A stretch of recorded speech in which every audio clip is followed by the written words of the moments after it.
सरासरी per day Bharat petrol अधिक diesel मिळून 45 कोटी लिटर रोज आपण कन्झ्युम करतो. भारताचा पंतप्रधान म्हणून 24-25ला $5 billion overall balance of payments deficit आहे. अहो ते $26 बिलियन वर गेलंय. बोलणारच ना पंतप्रधान, त्याच्याबद्दल जातात कुठे? समज आपण $72 बिलियन सोनं थांबवलं घेणं आणि $33 बिलियन परदेशी ट्रॅव्हल थांबवला, तर $100 बिलियन जे मिळतात ना, त्याच्यात आपल्या 6 महिन्याचं इंधन मिळतं. $1 इज इक्वल टू ₹100. हे न्यू नॉर्मल आहे.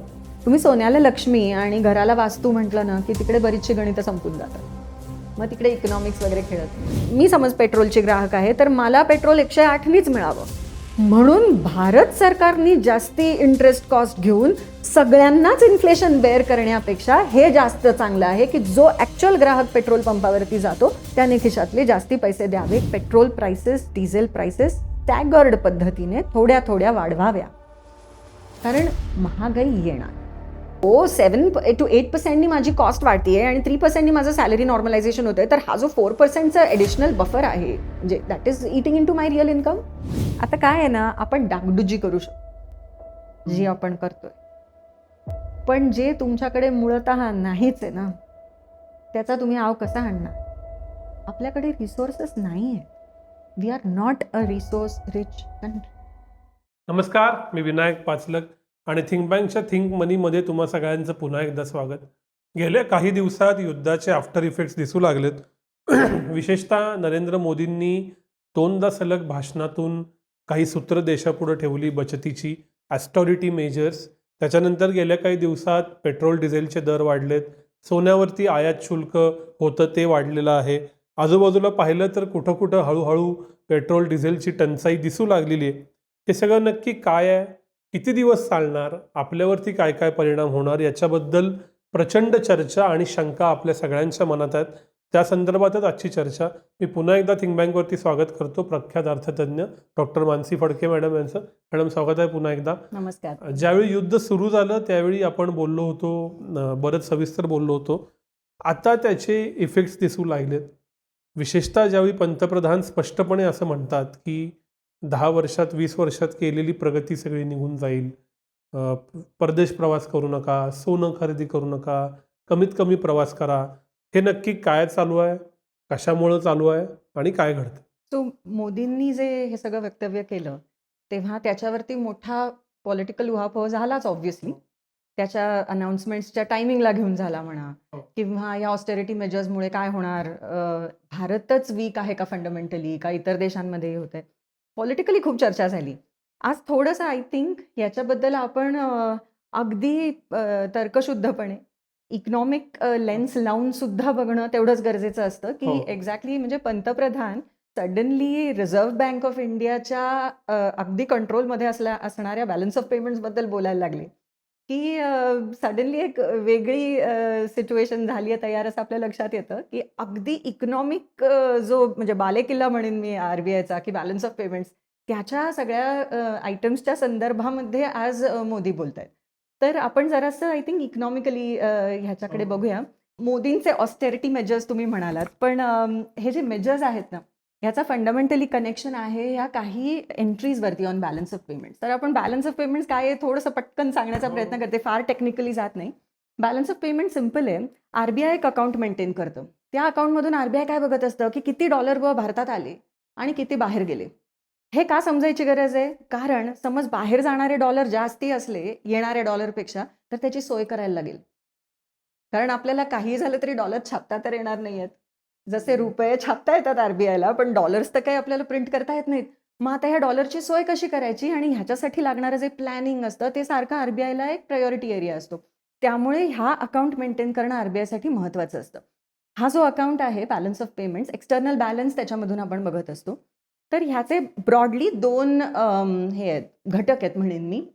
आपण ह्याच्यामधून स्लाईडमधून एक ते बघूयात.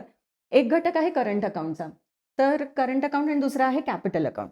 आता हे जे चालू खातं आहे म्हणजे करंट अकाउंट आहे, तर ह्याच्यामध्ये बेसिकली आयात निर्यात जी होते भारताची, त्याच्यामुळे आत येणारा डॉलर, म्हणजे आपण निर्यात केलं काहीही की डॉलर आत आला आणि आयात केली की डॉलर बाहेर गेला, त्यामुळे आयात निर्यात हे मुख्य पकडलं जातं. आयात निर्यात पकडताना RBI किंवा IMF मी म्हणेन, कारण इंटरनॅशनली सेम स्टँडर्ड्स आहेत बॅलन्स ऑफ पेमेंट्स मेंटेन करण्याचे. ते काय करतात, वस्तूंची आयात निर्यात वेगळी ठेवतात आणि सेवांची आयात निर्यात वेगळी ठेवतात. बर. वस्तूंची जी आयात निर्यात आहे त्याला तुम्ही बघू शकता त्या स्लाईडवरती, त्याला आपण ट्रेड बॅलन्स असं म्हणतो. ओके. आणि भारतामध्ये सगळ्यात कळीचा मुद्दा हा अनेक वर्षांपासून ट्रेड बॅलन्सच आहे. अनेक वर्षांपासून सुरुवातीपासून एकच मुद्दा आहे जो आपल्या बॅलन्स ऑफ पेमेंट्सवरती आपल्याला प्रचंड त्रास देतो आणि तो आहे ट्रेड डेफिसिट. ह्याचा अर्थ ढोबळ म्हणजे अगदी स्पष्ट साध्या शब्दात सांगायचं तर आपण वस्तूंची जी निर्यात करतो त्यापेक्षा कैक जास्त आम्ही वस्तूंची आयात करतो आहोत आणि ह्याच्यामुळे हा बॅलन्स ऑफ पेमेंट्स कॉन्स्टंटली याचा तुटवडा असतो, ट्रेड डेफिसिट असतो आणि आपल्याला प्रॉब्लेम येतो. एवढ्या काय आपण वस्तू घेतो विकत, तर एक मुख्य इंधन घेतो ज्याच्याशिवाय आमच्या गाड्या भरत नाहीत आणि दुसरं सोनं घेतो ज्याच्याशिवाय आमचं मन भरत नाही. तर ह्या 2 गोष्टी ज्या आहेत ह्या प्रचंड प्रमाणात भारत सारखं विकत आयात करत असतं आणि त्यामुळे हा ट्रेड डेफिसिट प्रॉब्लेममध्ये असतो. That is first part of the story. पण जरी वस्तूंना आपल्याला तुटवडा येत असला ना, तरी स्पेशली 2001-2 नंतर जसं आपला IT सेक्टर बूममध्ये गेला तसं जे सेवांचं एक हे आहे बॅलन्स आहे तो पॉझिटिव्ह आहे आणि बहुतांशी भारतामध्ये सेवांचा बॅलन्स हा ट्रेड बॅलन्सच्या तुटवड्यापेक्षा जास्त असतो. बर. त्यामुळे करंट अकाउंटवरती भारत पॉझिटिव्ह राहतं, मार्जिनली सो, पण आपण पॉझिटिव्ह राहतो जरी आपला ट्रेड बॅलन्स निगेटिव्ह असला तरी. ही एक भारताच्या बॅलन्स ऑफ पेमेंट्सची फार वैचित्र्यपूर्ण पण अगदी नेहमी दिसणारी ठळक गोष्ट आहे की आपला ट्रेड बॅलन्स निगेटिव्ह असतो, current account balance small positive असतो. कारण सेवा हलक्याशा जास्ती वस्तूंपेक्षा आपल्याला पैसे देऊन जातात, डॉलर्स देऊन जातात. आता ह्या ज्या सेवा आहेत या कुठच्या सेवा असतील, वेल द युज्युअल वन्स, सॉफ्टवेअर सेवा आहे किंवा काय बिझनेस सर्व्हिसेस आहेत, ह्या सगळ्या सेवा आहेत. पण त्याच्यामध्ये सर्व्हिसेस कॅटेगरीमध्ये 2 इंटरेस्टिंग सर्व्हिसेस आहेत बरं का, ज्या ना नेहमी नेगेटिव्ह असतात. वन इज ट्रॅव्हल अब्रॉड बर. And the second is transportation.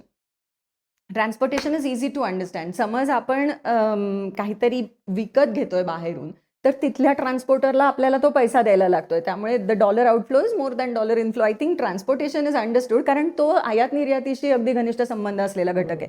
पण हा जो घटक आहे ट्रॅव्हल अब्रॉड, आता ही अशी गंमत आहे की जेवढं भारतीय बाहेर जातात, परदेशी जातात, तेवढेच परदेशी लोक सुद्धा भारतात येतात आणि साधारणपणे ते मॅचला असतं पण स्लाइटली नेगेटिव्हला जातं. बर. त्यामुळे जरी टोटल सेवा पॉझिटिव्हला असल्या आणि इतक्या पॉझिटिव्ह आहेत की त्या ट्रेड डेफिसिटला ओव्हरटेक करतात, तरी सुद्धा सेवांमध्ये एक घटक जर स्लाइट नेगेटिव्हला असतो अँड दॅट इज परदेशी ट्रॅव्हल. त्यामुळे म्हटलं ना, पहिल्यांदाच मला असं मोदी एकदम डायरेक्टली करंट अकाउंट मध्येच आता दिसायला लागले. म्हणजे ते एक खूप वर्षापूर्वी ते गाणं होतं बघा, 2 नैना एक कहाणी, थोडासा बादल थोडासा पाणी और एक कहाणी, तसं येते ते. म्हणजे 4-5 वस्तू, 2-3 सेवा आणि काही एक कहाणी म्हणूया आपण. तर हे अशा प्रकारचं जरा सडनली प्राईम मिनिस्टरचं वक्तव्य खास करंट अकाउंट बालेकिल्ल्यावरती आलेलं आहे. कॅपिटल अकाउंट बघूया. So like I told you, mostly current account slight पॉझिटिव्हमध्ये असतं. कॅपिटल अकाउंट जो आहे त्याच्यामध्ये हा भांडवली खातं आहे भारताचं. तर ह्याच्यामध्ये काय अर्थ होतो की समज कुठलीही ॲसेट लायबिलिटी पोझिशन चेंज करणारी ट्रान्झॅक्शन भारतीयांमध्ये आणि परदेशी लोकांमध्ये झाली तर त्या ट्रान्झॅक्शनची छबी आपल्याला ह्या भांडवली खात्यामध्ये दिसत असते. एक उदाहरण घेऊयात. FDI आहे. हां, एखाद्या तैवानीज कंपनीने ठरवलं की बुवा चाकणमध्ये येऊन एखादं प्लांट टाकायचं. तर ह्याचा अर्थ काय झाला की डॉलर्स आत आले, पण हे आत आले इन्व्हेस्टमेंट करता, right. There is a longer term implication for this. त्यामुळे हे भांडवली खात्यावरती ह्याची एंट्री होईल. सिमिलरली फॉरेन पोर्टफोलिओ इन्व्हेस्टर्स, आता एखादे समज मेरिल लिंच सारखी कंपनी आहे किंवा फ्रँकलिन टेम्पल्टन सारखी कंपनी आहे, त्यांनी ठरवलं की ICICIचा स्टॉक घ्यायचा. ओके. तर ते कशी ट्रान्झॅक्शन होणार बघा. ते डॉलर घेऊन भारतात येणार, ते आपल्या एखाद्या फॉरेक्स ब्रांचकडे जातील आणि सांगतील की हे डॉलर घ्या, आम्हाला रुपये द्या, आणि ते रुपये घेऊन ते स्टॉक मार्केटवरती इंडियन स्टॉक्स विकत घेतील. ह्याचा अर्थ काय झाला की इंडियन स्टॉक्स विकत घेण्याकरता सुद्धा तुम्हाला डॉलर पहिले आत आणायलाच लागतात. पण ही भांडवली ट्रान्झॅक्शन आहे, दिस इज नॉट रेग्युलर ट्रेड, बरोबर, राईट. सो हे FDI, FPI म्हणजे फॉरेन पोर्टफोलिओ इन्व्हेस्टमेंट्स, या खास कॅपिटल अकाउंटवरती ट्रान्झॅक्शन्स असतात. ओके. सिमिलरली लोन्स, आता एखाद्या इंडियन कंपनीनी त्यांच्याच पेरेंट कंपनीकडून, फ्रेंच पेरेंट कंपनीकडून एक्सटर्नल कमर्शियल बॉरोइंग घेतलं, ECB घेतला किंवा सॉफ्ट लोन घेतला, वर्ल्ड बँकेनी सपोज महाराष्ट्र गव्हर्नमेंटला काही लोन दिला. All of these loans will be given in dollar terms, त्यामुळे दिस will lead two dollars coming in, आणि हे ऑब्व्हियसली कॅपिटल अकाउंटवरती या ट्रान्झॅक्शन जातील, राईट. सो ह्या मेन ट्रान्झॅक्शन्स आहेत, foreign direct investment, foreign portfolio investment आणि लोन्स, म्हणजे अजून पण काही काही असतात. आता आपल्याकडे चित्र साधारणपणे असं दिसलंय भारतामध्ये की गेल्या 25 वर्षात मी म्हणेन 2000 पासून तुम्ही समज एक ट्रेंड बघितला तर 5 किंवा 6 वर्ष वगळली ना विनायक, तर आपण पॉझिटिव्हमध्ये in capital also. In both together. हां, म्हणजे करंट पॉझिटिव्हमध्ये असतोच, मार्जिनल कॅपिटल सहसा पॉझिटिव्ह असतो, कारण जास्ती इन्व्हेस्टमेंट येत राहिली आहेत भारतामध्ये. त्याचं पण आपण जरा बघणार आहोत पुढे, कारण काय डायरेक्ट इन्व्हेस्टमेंट आली ना तर ठीक आहे, पण पोर्टफोलिओ इन्व्हेस्टमेंट आत आली ना तर त्याला हॉट मनी असा एक शब्द वापरला जातो. ह्याचा अर्थ काय की ती पटकन आतमध्ये येते आणि तुमची balance of payments position healthy दिसते, पण ही ना फसवी इन्व्हेस्टमेंट आहे, कारण ही पटकन बाहेर पण जाऊ शकते, तुमचे स्टॉक मार्केट्स क्रॅश करते, करन्सी मार्केट्स क्रॅश करते आणि बॅलन्स ऑफ पेमेंट नेगेटिव्हमध्ये जाऊ शकतं. त्यामुळे जेवढा FPI इन्फ्लोचं प्रमाण जेवढं जास्ती असतं भारताच्या बॅलन्स ऑफ पेमेंट्सवरती, तेवढं तुमची सिच्युएशन थोडीशी व्होलेटाईल होऊन जाते की यू कॅनॉट रिअली प्रिडिक्ट की काय होतंय. So current account plus capital account मिळून जो एक बॅलन्स मिळतो ना, that is called balance of payments, आणि आपल्याकडे हा बॅलन्स ऑफ पेमेंट सहसा पॉझिटिव्ह राहिला. ओके, 2000 सालपासून आपण जरा एक 5-6 वर्ष जी खूप इंटरेस्टिंग आहेत, प्रत्येक वर्षामध्ये काही ना काही प्रॉब्लेम होता, तेव्हाच फक्त ओव्हरऑल बॅलन्स ऑफ पेमेंट्स आपला निगेटिव्ह गेला. उदाहरणार्थ 8-9, 11-12, 18-19, 22-23, आता जवळची वर्ष आहेत त्याच्यात जरा आपल्याला मेमरी मध्ये हे होतं. तर 22-23 म्हणजे रशियाने युक्रेनवर युद्ध केलं. आता खरं सांगू का, गेल्या 3 वर्षात इतके गोंधळ झालेत की आता ना खरं तर ते म्हणजे ट्रम्पचा टॅरिफ सुद्धा ना काही वेळेला विचार करायला लागतो की अरे गेल्या वर्षी काय बरं गोंधळ झाला होता, तर ते टॅरिफ वॉर झालं होतं. सो 22-23 हे पुतिनजींमुळे आलेला प्रॉब्लेम होता. आता तो कसा आला आपल्याकडे आपण बघू. तसंच 24-25 ह्याच्यामध्ये आपण मेजर फटका खाल्ला आणि तो पार्टली हे सगळे ट्रेड वॉर्समुळे वगैरे झाला. 25-26 तर प्रॉब्लेम एरियाच होता, आणि पुढं जाता 26-27 म्हणजे आत्ताचं जे करंट वर्ष आहे याच्यामध्ये सुद्धा नेगेटिव्ह बॅलन्स जाईल अशी साधारणपणे मोस्ट पीपल हॅव प्रिडिक्टेड. आता तुम्हाला जर असा प्रॉब्लेम म्हणजे मोदी याच्याबद्दल का बोलले असतील, again I am not talking about it politically, पण ॲज अन इकॉनॉमिस्ट मी जेव्हा विचार करते तेव्हा बघा 24-25चं जे बॅलन्स ऑफ पेमेंट्स डेफिसिट होतं टोटल ते 5 अब्ज डॉलर्सचं डेफिसिट होतं. याचा अर्थ काय की भारतात आले त्यापेक्षा बाहेर 5 अब्ज डॉलर जास्ती बाहेर गेले. हां, तर this was a pain area for us in 24-25. पण 25-26 आत्ता जे आपण वर्ष क्लोज केलं त्याच्यामध्ये 5 बिलियनची रक्कम वाढून 24 बिलियन झालेली आहे, म्हणजे 5 पटीनं वाढली आहे.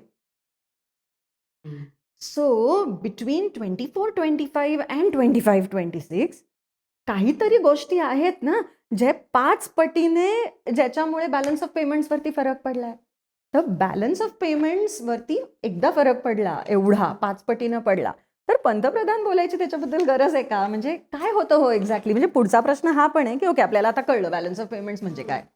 आपल्याला हे पण कळलं की सध्या जरा प्रॉब्लेममध्ये, कारण आपण सडनली नेगेटिव्हमध्ये गेलोय आणि ना लागोलाग गेलोय. म्हणजे 24-25 मध्ये नेगेटिव्ह, 25-26 मध्ये negative, it also create sentiment. हां, ते आपण बोलूच. आता इतका बॅलन्स ऑफ पेमेंट सडनली नेगेटिव्हमध्ये गेल्यामुळे होतं काय? तर आता अगदी सिम्पल गोष्ट, म्हणजे सिम्पल ती टेक्निकल आहे पण सांगायचा प्रयत्न करते सोप्या ह्याच्यामध्ये. ओव्हरऑल बॅलन्स ऑफ पेमेंट जेव्हा नेगेटिव्हमध्ये जातं ना तेव्हा 2च गोष्टी होऊ शकतात. एक म्हणजे आता ते $5 बिलियन एक उदाहरण घेऊ की 24-25 साली 5 बिलियन जास्त बाहेर गेले, म्हणजे पेमेंट करायला लागली भारतीयांना. हां, करणार कुठून? एक उत्तर आहे तुमच्याकडे गंगाजळी आहे का, फॉरेक्स रिझर्व्ह आहेत का? तर उत्तर होतं हो आहेत, आमच्याकडे रिझर्व्ह आहेत. तर one thing which will happen or which may happen BOP नेगेटिव्हमध्ये गेल्यानंतर इज दॅट RBI डॉलर पुरवठा करते. कारण हे सगळे जे प्लेयर्स आहेत हे समजून घ्या की हा भारत सरकारचा हेडेक नाहीच आहे मुळी. हे सगळे प्रायव्हेट प्लेयर्स आहेत, आपल्या इंडस्ट्रीजनी काही गोष्टी इम्पोर्ट केलेल्या आहेत. आता ते लोक बँकांमध्ये जाणार की नाही की अहो आम्हाला परकीय चलन द्या, आम्हाला पेमेंट करायचं आहे. तेव्हा बँकांनी काय हातवरती करायचे का की आमच्याकडे परकीय चलन नाहीये म्हणून. So RBI has to make that provision. So एक प्रोव्हिजन अशी आहे की RBI हा पुरवठा करते, इन विच केस आपलं गंगाजळी कमी होईल. ओके. सेकंड असं आहे की RBIने समज एक विचार करा की समज हा पुरवठा केलाच नाही तर ह्याचा अर्थ काय होईल की भारतामध्ये ज्या ज्या लोकांनी आयात केली आहे ना ते सगळे त्यांना मागणी तर आहे डॉलर करता पण पुरवठा तेवढा येत नाहीये. Obviously what is going to happen, dollar value increases किंवा रुपयाचं अवमूल्यन होणार, डेप्रिसिएट होणार rupee. It's a mirror image of the same thing. Okay, त्यामुळे balance of payments, forex reserve level आणि एक्सचेंज रेट ह्या 3 गोष्टी ना एक विचित्र नात्यामध्ये बांधलेल्या असतात आणि ह्या तिन्हींचा विचार अनफॉर्च्युनेटली एकत्र करायला लागतो, जो क्लिष्ट असतो विचार, कारण एक हल्ली ना की दुसरी त्या अनुषंगाने हलते. ओके, सो पुढे जाताना आपली आजची जी चर्चा आहे त्याच्यामध्ये हा पण एक मुद्दा आपल्याला बघायलाच लागेल की आपण नुसतं ना की हा गंगाजळी आपल्याला पुरेल का हो, well that depends on exchange rate कसा हलतोय. मग एक्सचेंज रेट 100ला जाणार का हो, वेल दॅट डिपेंड्स ऑन तुमच्याकडे गंगाजळी केवढी आहे. सो हे मुद्दे ना सगळे इंटरकनेक्टेड आहेत, is all I am trying to say right now, right. So first मुद्दा आजचा जो तुम्ही प्रश्न विचारलात की हे सगळं स्ट्रक्चरली मोदींच्या याच्याकडे कसं बघायचं. मोदींनी जे वक्तव्य केलं ते बॅलन्स ऑफ पेमेंट्सच्या काही स्पेसिफिक आयटम्सवरती केलेलं आहे.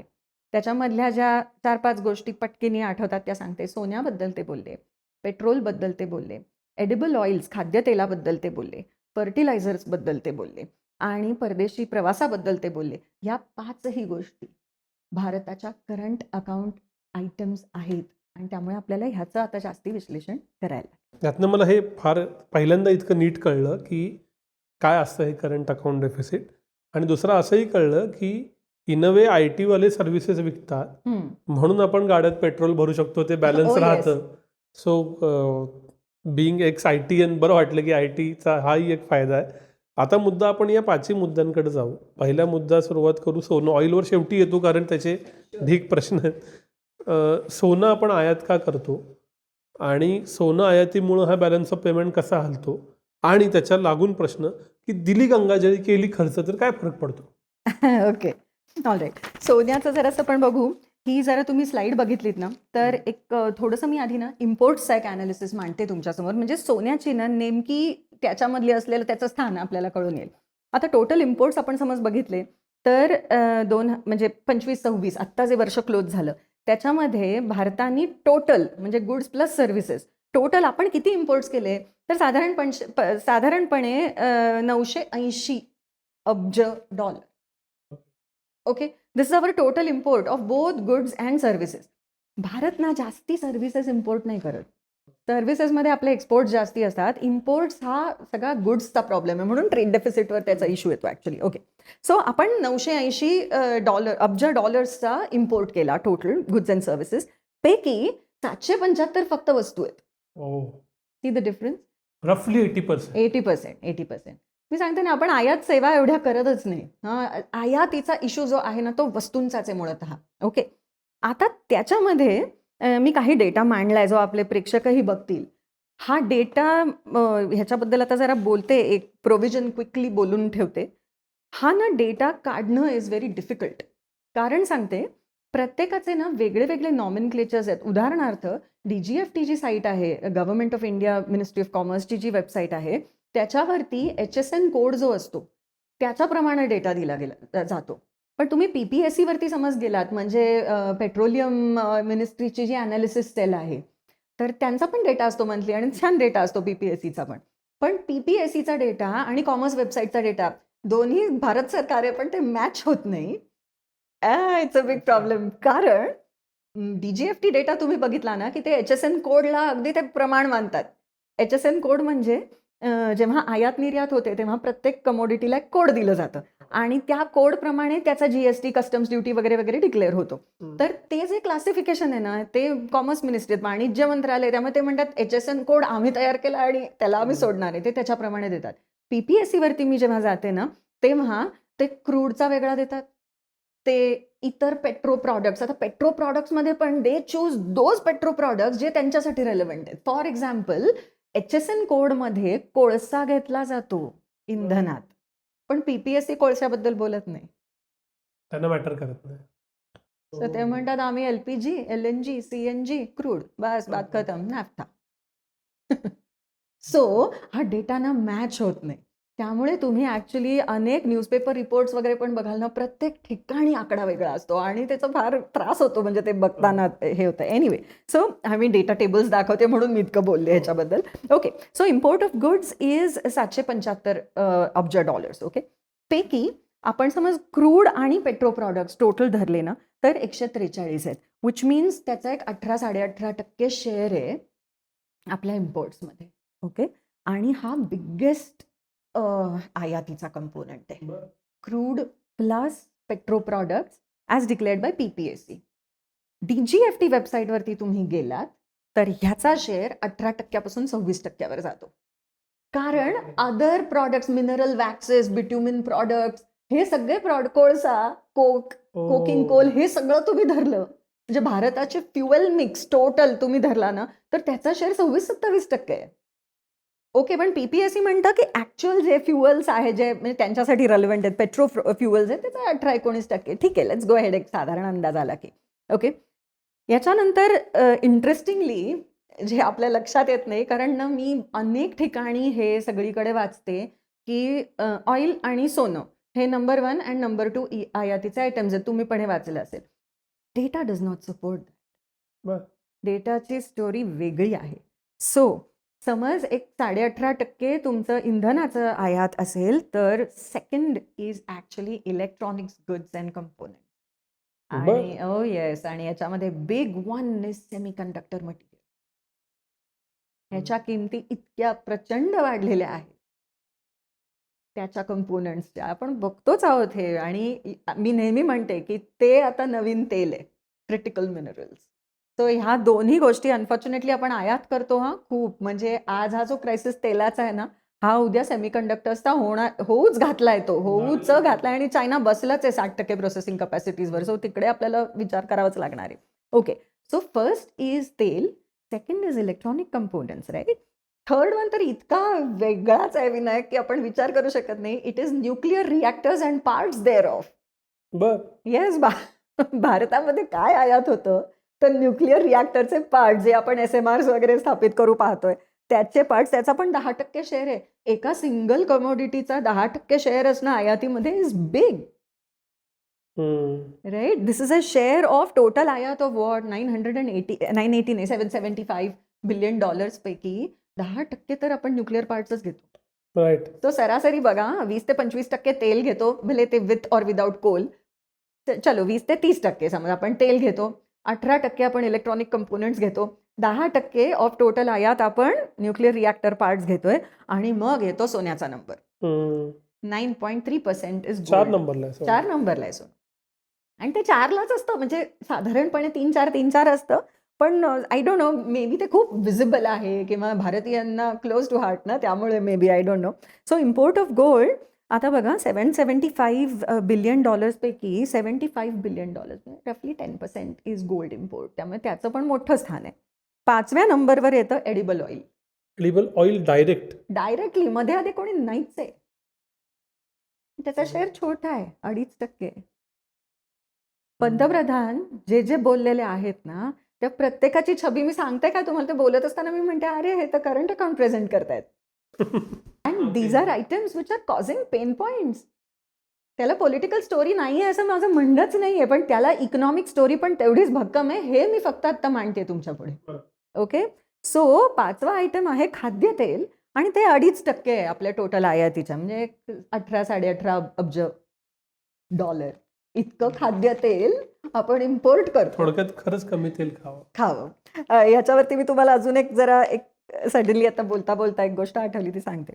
आम्ही लहान होतो तेव्हा आमची आजी आम्हाला सांगायची की प्रति महिना, म्हणजे पर पर्सन, प्रति माणसाला 1 किलो तेल पुरलंच पाहिजे. ओके, म्हणजे तुमची 4 जणांचं फॅमिली असली तर तुम्हाला 4 किलो तेल पुरलंच पाहिजे, टॉप्स. आणि त्याच्यामध्ये पाहुणे बिवणे सगळं, म्हणजे 1-2 वेळेला तळलं काहीतरी, चिवडे केले, लोणची घातली. ती नेहमी म्हणायची की 1 किलो पर पर्सन पर मंथ हे पुरलंच पाहिजे. मी 1-2 वर्षापूर्वीची गोष्ट सांगते. NSSOचा जो डेटा असतो ना, तो खूप इंटरेस्टिंग असतो, कारण त्याच्यामध्ये कन्झम्पशन, लाईफस्टाईल डेटा पण खूप असतो.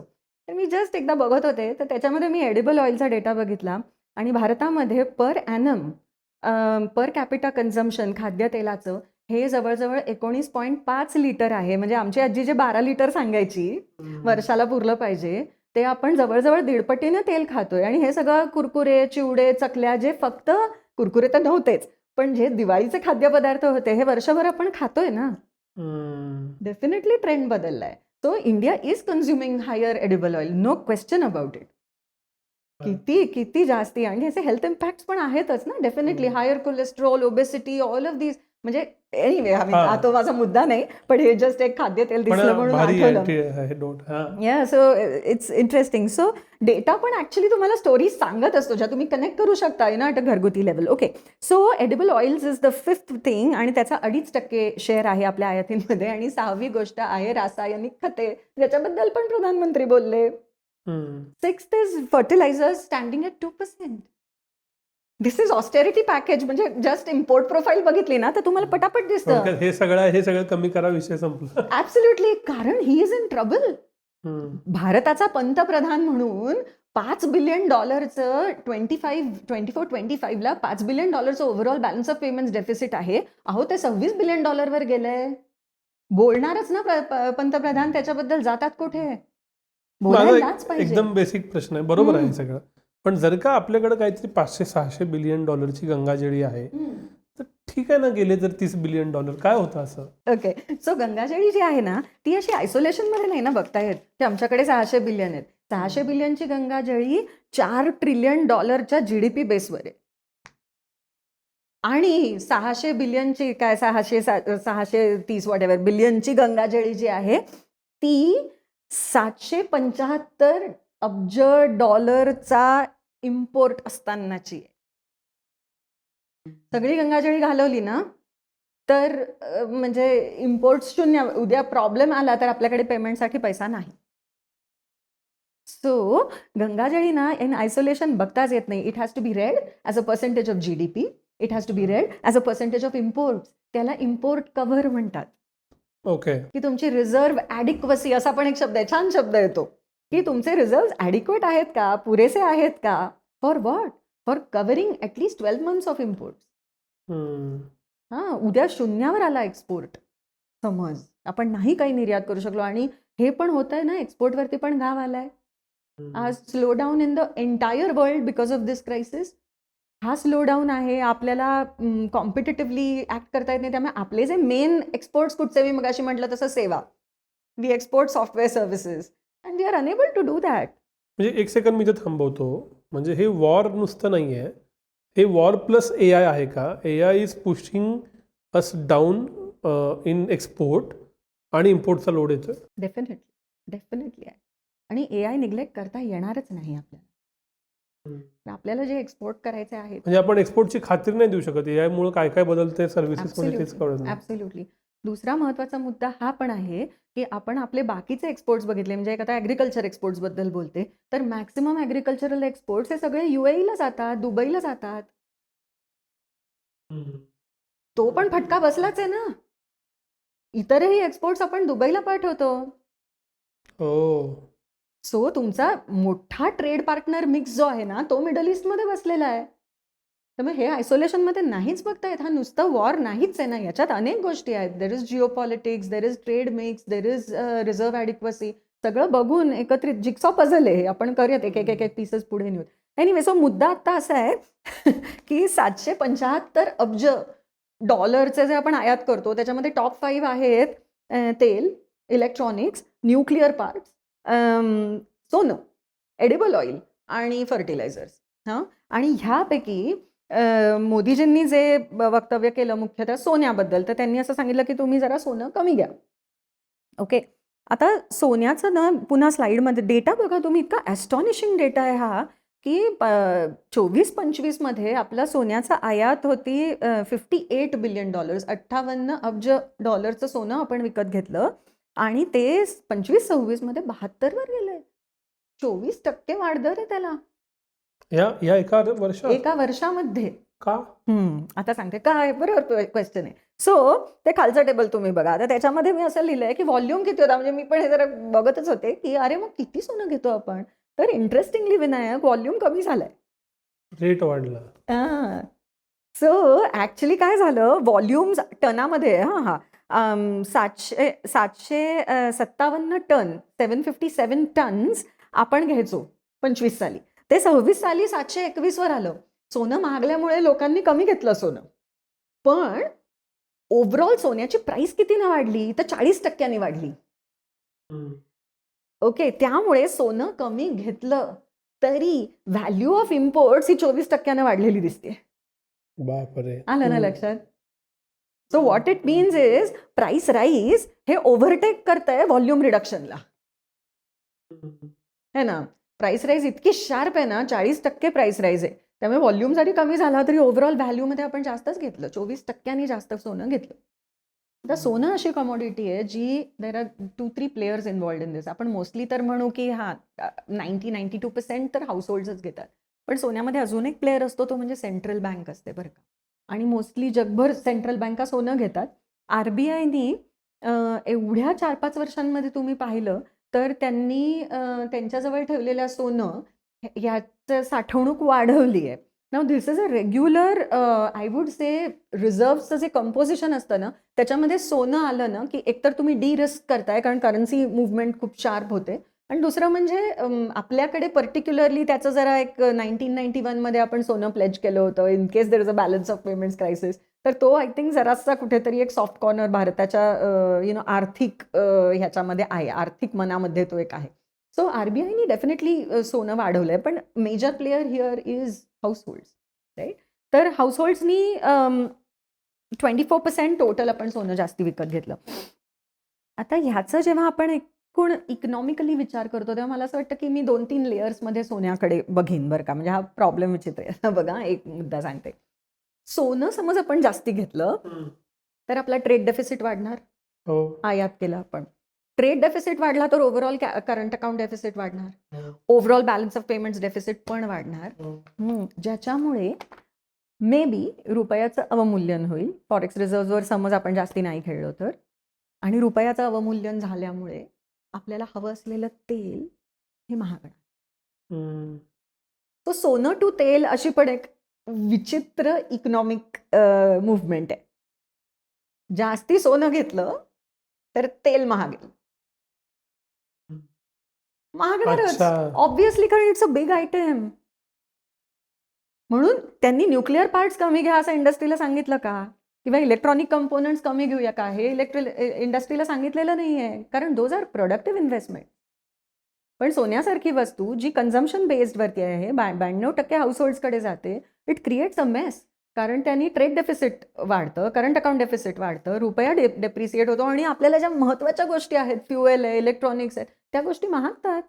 दुसरं एक टोक पण आहे आर्ग्युमेंटचं. सो खूप जण म्हणतात की सोनं ही डेड इन्व्हेस्टमेंट आहे, घ्यायलाच नाही पाहिजे का? तसंही नाही आहे.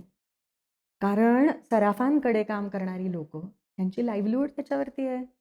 सो पहिला लेअर सोन्याचा हा आहे की सोनं टू अदर थिंग्स तुम्ही विचार केला ना तर सोनं अनप्रोडक्टिव्ह आहे definitely as compared to all of these other goods I spoke about. पण आणि ते जास्त घेतलं तर बाकीच्या गोष्टी महागतील ज्या आपल्या डेव्हलपमेंटसाठी गरजेच्या आहेत. हे जरी मी ॲक्सेप्ट केलं तरी दुसरी त्याची जी इकॉनॉमिक लेअर आहे ना ती अशी पण आहे की म्हणून सोनं घ्यायचं बंद केलं ना तर ही सगळी लोक ज्यांची लाईव्हलीहूड त्याच्यावरती अवलंबून आहे त्यांनी काय बरं करावं. म्हणून आता लाईव्हलीहूडचा मी डेटा शोधत होते. इतका क्रेझी नंबर्स मिळतात.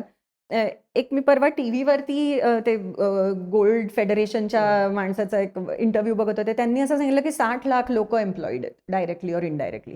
पण दुसरा data is telling me 2.5 crores. I really don't know the numbers. या पण या दोघांच्या मध्ये समज कुठेतरी सत्य असेल तर may be okay. So 1 crore people directly and indirectly. It's big. Of course it's big.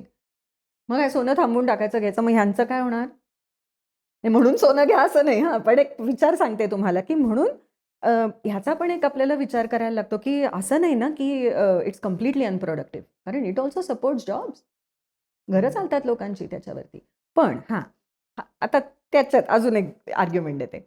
समज मी 1.5 लाख रुपयाला 1 तोळा सोनं घेतलं, राईट. त्यापैकी बाहेर किती जातं?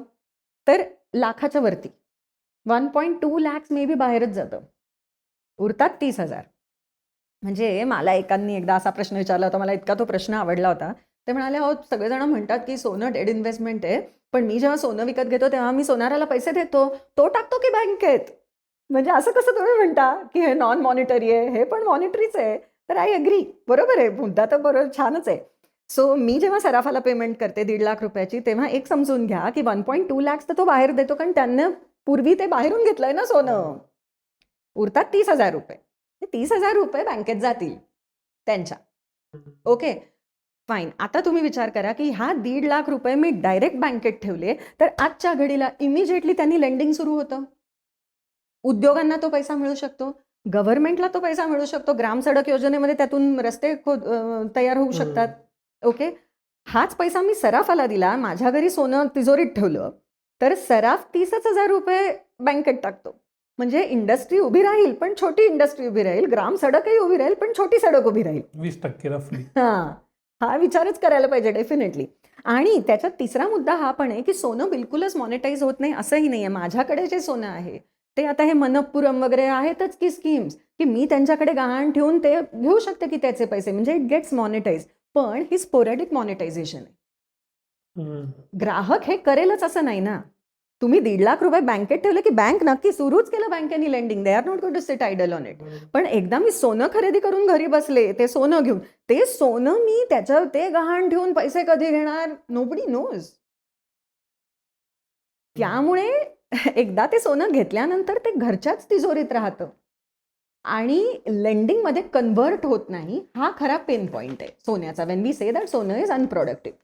सो ह्या सगळ्यामध्ये, आता ह्या सगळ्या इश्यूमध्ये, म्हणून मी आता सोनं घ्यायचंच नाही as an economist, I will not agree. कारण त्याच्यावरती समज 60-65 लाख 70 लाख जे काही लाईव्हलीहुड्स उभे असतील, तर आपल्याला त्याच्याबद्दल विचार करायला पाहिजे at a national level, policy लेवलचा विचार करताना. पण धपाधप सोनं घेतलं तर सगळे प्रॉब्लेम्स आपल्याला कळतातच आहेत, हे अनप्रोडक्टिव्ह आहे. मग काय करायचं? सो काही काही ना स्कीम्स आल्या ज्या एक मधला मार्ग सांगतात, मला त्या आवडतात. काही काही स्कीम एक तुम्हाला सांगते. आता सध्या एक पूर्वी एक गोल्ड मोबिलायझेशन स्कीम होती, त्याचा एक अवतार आता सध्या भयंकर चर्चेत आहे आणि मला ती आवडते स्कीम. त्याला म्हणतात, ते सध्या त्यांनी एक नाव दिलंय, revamped gold mobilisation scheme, revamp GMS म्हणून. आता हे GMS तुम्हाला सांगते, कळीचा मुद्दा काय आहे की आपण बाहेरून सोनं घेतलं की आपल्या परकीय चलनावरती किंवा रुपयाच्या मूल्यावरती घाव येतोय. त्यामुळे आपल्याला बाहेरून सोनं कमी घ्यायचंय. पण घराघरामध्ये सोनं आहे, दागिने आहेत. ओके, आता समज विचार करा की ही स्कीम आली रिवॅम्प GMS. ह्याच्यामध्ये ते काय म्हणतायत, हे गोल्ड काउन्सिलनीच विचार केला आहे ह्या स्कीमचा. ते काय म्हणतायत की लोकांना तुम्ही असं एक हे द्या, प्रोव्हिजन द्या की तुमच्याकडे जो दागिना आहे, ओके, तो तुम्ही आणून सोनाराला, एम्पॅनल्ड सोनार असतील किंवा बँकांना, तिकडे तो दागिना घेऊन या, त्याची प्युरिटी चेक होईल. ओके, आणि तुम्हाला रिसीट मिळेल की काय तुम्ही 10 तोळ्याचा दागिना दिलायत म्हणून. ओके, प्युरिटी चेक सकट. त्याचे पैसे तुम्ही सांगितलेल्या अकाउंटमध्ये, डीमॅट अकाउंटमध्ये टाकले जातील आणि त्याच्यावरती काय तुम्हाला 3-3.5% इंटरेस्ट हा पुढची 8 वर्ष व्हॉटेवर मिळेल. ह्यानी काय होईल की नवीन ज्यांना सोनं विकत घ्यायचंय त्याच्यासाठी आता ही किटी अवेलेबल होईल या दागिन्यांची, जे तिजोऱ्यांमध्ये बंद होतं आणि मॉनिटाईज होत नव्हतं, ते आता सडनली सर्क्युलेशनमध्ये आलंय. त्यामुळे परकीय चलनावरती घाव येणार नाही. राईट. सो आपल्याला आतलंच सोनं आपण आता मोबिलाइज करतोय, सर्क्युलेट करतोय, बरोबर ना. त्यामुळे कोणाला नवीन सोनं घ्यायचं असेल तर तो हे घेईल. 8 वर्षांनी काय, तुम्हाला तुमचा दागिना नाही पुन्हा मिळणार, पण सोनं इक्विव्हलंट पुन्हा, which is the problem in India. कारण दागिना, घरचा दागिना, तुम्ही सोन्याला लक्ष्मी आणि घराला वास्तू म्हटलं ना की तिकडे बरीचशी गणितं संपून जातात. मग तिकडे इकॉनॉमिक्स वगैरे खेळत नाही. आलं ना लक्षात. तर त्यामुळे तेव्हा पण गोल्ड मोबिलायझेशन स्कीम कमी चालली आणि ह्या रिवॅम्प्ड गोल्ड मोबिलायझेशन स्कीममध्ये सुद्धा लोक ना बिस्किटं देतील. सोन्याचं बिस्किट आहे, वळ आहे, त्याच्याबद्दल एवढं इमोशनल अटॅचमेंट नसते. पण दागिना, ओ माय गॉड, ते कल्चरली, आणि तुम्ही भारतीय आहात, मी भारतीय आहे, we both know what I am talking about, culturally हे शक्य नाही, अवघड आहे होणं. हे ज्वेलर्सनी जे आता ऑफर्स काढल्या एकदम 4 दिवसात, की जुनं सोनं घेऊन या, त्याचाच नवा दागिना बनवा आणि घडणावळीवर सूट, हे काय हेच आहे का असं? नाही, हे ते नाहीये, कारण ही स्कीम अजून मान्यता प्राप्त नाहीये. पण ह्याचा एक चर्चा चालू आहे आणि अशा प्रकारची स्कीम यायला पाहिजे भारतामध्ये. कारण ह्यानी काय होईल, लाईव्हलीहुड्स प्रोटेक्ट होतील. नवीन दागिना करताना जे सोनारांकडे जे आर्टिझन्स आहेत ना, त्या सगळ्यांचं लाईव्हलीहुड प्रोटेक्ट होईल. हे एक्स्ट्रीम नाही आहे, हे काहीतरी मिडल आहे. अँड द सेकंड बिट, जे ऑलरेडी आलंय भारतामध्ये, गोल्ड ETFs आलेले आहेत आणि आय थिंक की पुढे जाता हळूहळू जसं भारतामध्ये सुद्धा बाहेरचं वारं येतंय, कॉस्मोपॉलिटन आपण होतोय. तसं मला वाटतं ETF, कारण सोनं ठेवण्यात जी जोखीम आहे, घरी ठेवण्यात जी जोखीम आहे, त्याच्याऐवजी तुम्ही फक्त एक युनिट विकत घ्या. त्या युनिटची किंमत ही सोन्याच्या किमतीशी लिंक्ड आहे. सोन्याची किंमत वरती गेली की तुमच्या पण ह्याची किंमत वरती जाते. दुसरा एक प्रॉब्लेम तुम्हाला सांगते, आणि हा तुम्हाला भारतीय म्हणून कळेल, की आपल्याला लहानपणीच सांगितलं जातं की पहिले सेव्हिंग करायचं बरं का. सगळा इन्कम खर्च नाही, पहिलं सेव्हिंगमध्ये टाकायचं, उरलेल्यापैकी तुम्ही काय खर्च करायचा आहे तो करा. बरं, सेव्हिंग कशात करायचं? बाळकडू काय असतं? सोनं नक्की घ्यायचं. एक LIC नक्की, आपण इन्शुरन्स प्रॉडक्ट नक्की घेत असतो. एफड्या असतात बँकांच्या. मग जी उरला तर युलिप कर बाबा, पण डायरेक्ट स्टॉकमध्ये ठेवू नको पैसा. भारतीय मेंटॅलिटी टिपिकल. आणि त्यातून जी उरला तर डायरेक्ट स्टॉक्स. ओके. आणि ते सोनं का? तर गॉड फॉरबिड, पण कधी उद्या प्रश्न आला, काही प्रॉब्लेम आला तर ते सोनं तुला मदत करेल. पण प्रत्येक भारतीय उद्या काही प्रश्न आला तर सोनं वगळता सगळं पहिले विकतो. हो की नाही? सोन्याचं ना एक विचित्र कल्चरल असोसिएशन आहे, which makes it a different asset. त्यामुळे उद्या सोनं वाढलं, मी घेताना 60,000च रुपये होतं तोळा, आणि आज ते 1,00,000 काय 53,000 झाले, म्हणून मी विकीन का? प्रश्नच येत नाही सोनं विकण्याचा. ओके. पण ETFचं युनिट विकायला बहुतेक माझ्या पोटात दुखणार नाही. कारण ते व्हर्च्युअल आहे, हातात असं दिसत. एक्झॅक्टली. सो मला ना सिरियसली वाटतं की ह्याच्यावरती ना हा एक तो सोल्युशन असू शकतं, की सोनं स्टॉप करा is difficult for the Indian mentality, right? पण ही गोल्ड मोबिलायझेशन स्कीम सारख्या काही स्कीम झाल्या, किंवा ETFला आपण जास्ती पॉप्युलराइज, आणि आय थिंक ते आपोआप होतीलच, हे होऊ शकलं ना तर मे बी ते मॉनिटाईज जास्त चांगल्या प्रकारे होईल. सोन्याबद्दल 2 चर्चा आहेत. ही 1991 मोमेंट आहे का? आणि मग इथं सुद्धा आपण आपल्याकडचं जे काही सोनं आहे ते काय गहाण ठेवायची वेळ येऊ नये, काय त्याला व्हॉटेव्हर मेकॅनिझमनं हा सगळा प्रश्न सोडवू शकतो का? भाग 1. आणि भाग 2, लोक असं म्हणतात की भारतात इतकं सोनं आहे घरोघरी, देवळात, की ते जरी अकाउंट केलं तरी ह्या सगळ्याला आपण ओव्हरपॉवर करू. ओके. सो दुसऱ्या प्रश्नाचं पहिले देते उत्तर. भारतामध्ये घरोघरी सोनं, यू विल बी अस्टाउंडेड, एक त्याचा जो एस्टिमेट आहे तो 30,000 टन असा आहे. काय भारतीय, आणि 30,000 टन जे सोनं आहे पैकी 80 का 85% सोनं हे वार्षिक उत्पन्न 5 लाख असलेल्या, म्हणजे पेक्षा कमी असलेल्या घरांमध्ये आहे.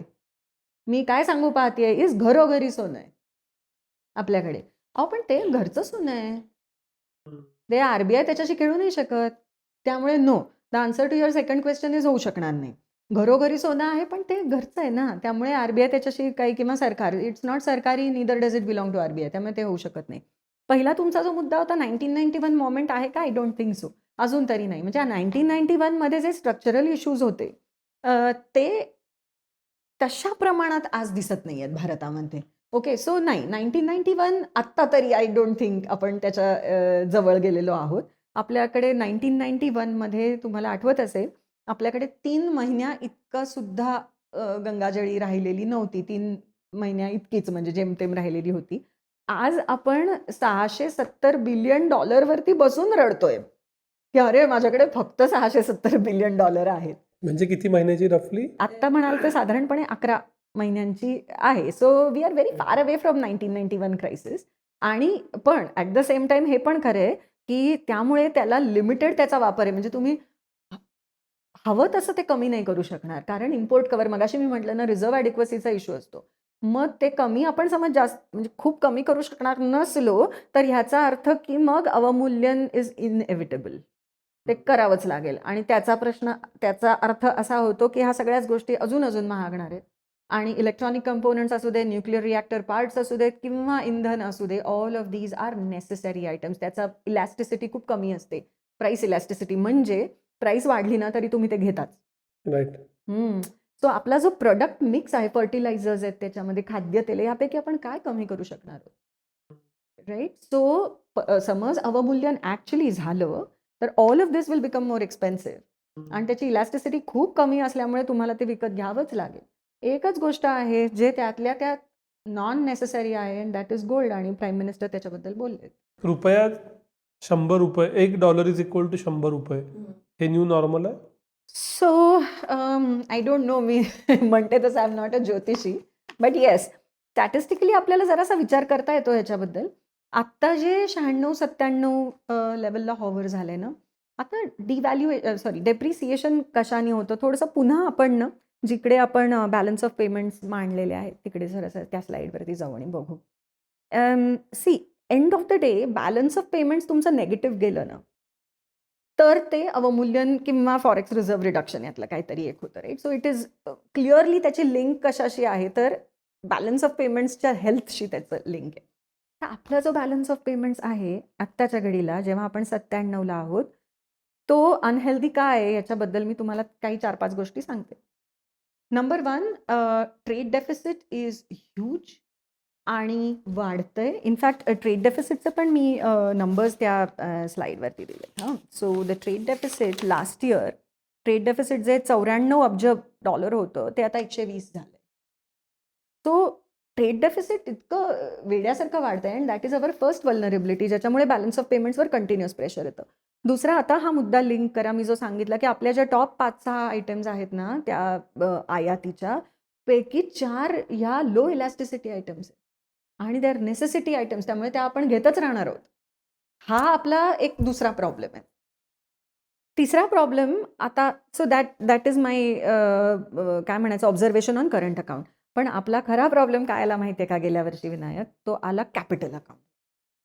हे म्हणजे एथ्यू ब्रूटस म्हणायची वेळ आली की ज्या कॅपिटल अकाउंटनी नॉर्मली आपल्याला दरवेळेला पॉझिटिव्ह सपोर्ट दिलाय, त्यांनी चांगला घाव घातला आपल्याला 24-25 साली. आणि तो कसा काय घाव आला? तर तो आला फॉरेन पोर्टफोलिओ आउटफ्लोजमुळे. फॉरेन पोर्टफोलिओ इन्व्हेस्टमेंट नॉर्मली जी आत यायची, ती युक्रेनचं युद्ध सुरू झाल्यानंतर डगमगली. सगळ्याच जगाला हे ऑब्व्हियस होतं की 80% फ्युएल नीड्स आपण आयात करतो. त्यामुळे आपली वल्नरेबिलिटी दिसतच होती. कधी पुतीनच्या ह्याच्यानंतर 22-23 सालीच ती सुरू झाली होती वल्नरेबिलिटी. दुसरीकडे हेही दिसत होतं की भारतामध्ये सेमी कंडक्टर्ससाठी लागणारे क्रिटिकल मिनरल्स नाही आहेत आणि ते आपल्याला आयात करायला लागत आहेत. From home? फ्रॉम चायना, ज्यांच्याबरोबर आपलं डिप्लोमॅटिकली एवढं स्मूथ एज नाहीच आहे, राईट? तिसरी गोष्ट काय झाली, ट्रम्प प्रेसिडेंट झाल्यानंतर त्यांनी त्याचे एक टॅरिफचा गोंधळ घातला आणि आपल्याला सांगितलं की तुम्ही रशियाकडून तेल विकत घेता तर तुमच्यावरती आम्ही एक्स्ट्रा टॅरिफ लावू वगैरे. त्याच्यामध्ये आपल्या वल्नरेबिलिटीज वाढल्या. दरम्यानच्या काळात काय झालं, एक म्हणजे 24 सालचं बजेट बघा किंवा 25 सालचं बजेट बघा, हे इक्विटी अनफ्रेंडली बजेट्स झाली दोन्ही. का? कारण त्याच्यामध्ये लॉंग टर्म कॅपिटल गेन्स पण वाढवला गेला. आय थिंक 10% वरून 12.5% काहीतरी झाला. शॉर्ट टर्म कॅपिटल गेन्स पण वाढवले गेले आणि गेल्या वर्षीच्या बजेटमध्ये ते सिक्युरिटी ट्रान्झॅक्शन्स टॅक्स आला on both futures as well as options, बऱ्यापैकी वाढ केली गेली. तर ह्या सगळ्यामुळे इंडियन इक्विटीजमध्ये इन्व्हेस्ट करणं, स्पेशली शॉर्ट टर्ममध्ये इन्व्हेस्ट करणं हे महागलं, राईट? लॉंग टर्ममध्ये गेन्स मिळतील आणि त्याचा टॅक्स पण कमी आहे as compare to short term capital gains tax. पण आपण बेसिकली काय म्हणतोय की शॉर्ट टर्ममध्ये पटकन या, इन्व्हेस्ट करा, बाहेर जा, ह्याला आपण टॅक्स करतोय. सो क्विक मुवमेंटसाठी आपलं market was not seen to be a good market. In the meanwhile China, Taiwan, South Korea, जिथे सेमी कंडक्टर आणि AI इकोसिस्टम चांगली सेट आहे, तिथे व्हॅल्युएशन कमी आहे भारतापेक्षा. सो आज असं झालंय की एकीकडे मॅक्रो इकॉनॉमिक लेवलवरती भारताच्या सगळ्या वल्नरेबिलिटीज वाढलेल्या दिसत आहेत कोणाला, फॉरेन इन्व्हेस्टर्सना, आणि दुसरीकडे आपले इक्विटीज ओव्हर व्हॅल्यूड दिसत आहेत त्यांना. कारण आपल्या ज्या बेसिक कंपन्या काम करतायत, they are in legacy systems which is may be not the requirement in the new world, may be not. त्यामुळे ओव्हर व्हॅल्यूड सेन्स आहे. टॅक्सेशन इकोसिस्टम पण काही विशेष एनकरेजिंग नाही आहे भारतामध्ये. आणि तिकडे चायनामध्ये किंवा other emerging markets are offering lesser valuation, friendlier ecosystems आणि अशा क्षेत्रांमध्ये जे क्लिअरली भविष्याची क्षेत्र आहेत. त्यामुळे काय झालं ना, एक 24 पासूनच ती जरा थोडंसं मी म्हणेन स्ट्रीम सुरू झाली आणि त्याच्यानंतर धपकून म्हणजे नदीच झाली आहे त्याची. आणि 24, 25, 26 याच्यामध्ये मॅसिव्ह एक्सोडस आहे, म्हणजे आपल्याकडून बाहेर चाललं फॉरेन पोर्टफोलिओ इन्व्हेस्टमेंट. त्यामुळे ज्या कॅपिटल अकाउंटनी नॉर्मली करंट अकाउंटला थोडासा सपोर्ट देण्याचं काम केलं ना, तर तो कॅपिटल अकाउंटच आपला आज वीक पडलेला आहे. आणि ह्या सगळ्या, आणि हे कंटिन्युअस आहे, म्हणजे हे कुठे थांबतच नाही आहे अनफॉर्च्युनेटली. ते होतं ना होतं तोवर, म्हणजे त्या ट्रम्प नॉर्मलाइज केले आपले टॅरिफ्स, बरोबर तुम्हाला वेवर देऊ, अमुक डमुक करेपर्यंत हे स्ट्रेट ऑफ हॉर्मुझ आलं. आता दुसरी कुठची स्ट्रेट असती तर काय हो, किती बरं झालं असतं असं मनात विचार येतो. कारण 60% आपला इंधनाचा सप्लाय अडकला स्ट्रेट ऑफ हॉर्मुझमध्ये, आपली वल्नरेबिलिटी वाढली. हम्म. सो ह्या सगळ्या सिच्युएशनमध्ये ते FPI आउटफ्लोज कंटिन्युअसली चालू आहेत आणि ते अजून काही काळ चालू राहतील असा एक अंदाज. त्यामुळे FY26 टू FY27 डेप्रिसिएट नक्की होईल. ₹100 क्रॉस होईल का हे सांगणारी मी कोणी नाही. म्हणजे really it will require a different kind of modelling and different kind of अभ्यास त्याच्याबद्दल काही क्लेम करायला. पण आपण खूपच जवळ आलोय, म्हणजे अनकम्फर्टेबली जवळ आहोत 100 मार्कच्या. हा एक मुद्दा झाला. पण 100 का ब्रीच होणार नाही मे बी, ह्याचा पण मी तुम्हाला एक आर्ग्युमेंट देते. जे आपण आत्ता रॅपिड डेप्रिसिएशन बघितलं, अवमूल्यन बघितलं. फॉर एक्झाम्पल ह्या 2-3 महिन्यामध्येच 5-6% रुपया घसरला रेट. म्हणजे जो 86-87ला होता तो सडनली 92 आणि आता 97. सो ह्या लेवल्स आपण ह्या 5-6 महिन्यामध्ये म्हणूयात आपण, आणि गेल्या 3 महिन्यामध्ये रॅपिड डेप्रिसिएशन झालं. सो काही जणांचं असंही मत आहे इकॉनॉमिस्ट, आणि आय अग्री विथ देम, की गेले 2-3 वर्षामध्ये जेव्हा कारण मी तुम्हाला म्हटलं ना, म्हणजे 24-25ला पण बॅलन्स ऑफ पेमेंट्स डेफिसिटमध्ये होतं, 25-26 पण डेफिसिटमध्ये होतं. सो गेल्या, आणि 23 सालचं म्हणजे 22-23 पण डेफिसिटमध्ये होतं. सो डेफिसिट झाल्यानंतर जे अवमूल्यन व्हायला हवं होतं ते RBIने होऊ दिलं नाही, आणि आपण तो फटका ॲब्झॉर्ब केला फॉरेक्स रिझर्व्हवर. हम्म. सो आपण म्हणलं आमच्याकडे खूप फॉरेक्स रिझर्व्ह आहेत, ते आम्ही थोडेसे कमी करतो, पण रुपयाची व्हॅल्यू आपण घसरू नको देऊया. कारण घसरू दिली तर जे तेल पुतीनमुळे आणि ट्रम्पमुळे आणि इराणमुळे महाग झाले ते आणखी महाग होईल. ह्या आयडिओलॉजीनी RBIनी गेले 2-3 वर्ष खूप नॅरो रेंजमध्ये रुपयाला डिफेन्स दिलाय. You know what that means. म्हणजे फॉरेक्स रिझर्व्हना कमी करू दिलं, पण रुपया साधारण जर असा रेंजमध्ये ठेवला.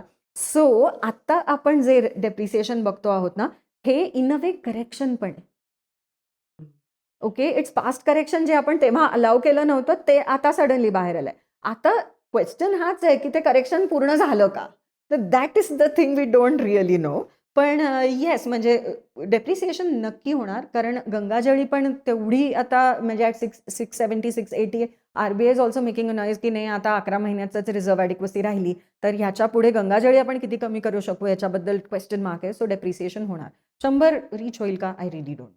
मला बाकीच्या मुद्द्यांवर यायचं आहे, पण इथं न राहून येणारा प्रश्न असा आहे की युद्ध झालं, तेलावर आपलं अवलंबित्व, फॉरेनवाले परत निघून जात आहेत, AI आलंय, सगळीकडून असं अडकल्यासारखं वाटतंय. सुटायचा मार्ग काय आहे देश म्हणून?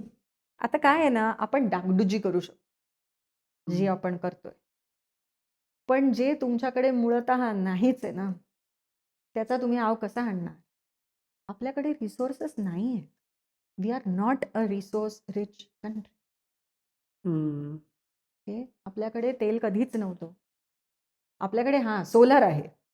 तर ह्या आता पुढे जाता जितकं क्विकली आपल्याला हे पॉलिसीज मिळतील आणि जितकं क्विकली आपलं पण इनोव्हेशन इकोसिस्टम वाढेल to move towards alternative sources of fuel, तेव्हा तोच एक आपला खरा होप आहे. पण मला अनफॉर्च्युनेटली काय वाटतं, इनोव्हेशन्समध्ये सुद्धा तुम्ही बघितलं ना, तर इनोव्हेशन इंडेक्सवरती भारताचा रँक फारसा नसतो. अगेन आपण ना फ्रेमवर्क लोक आहोत.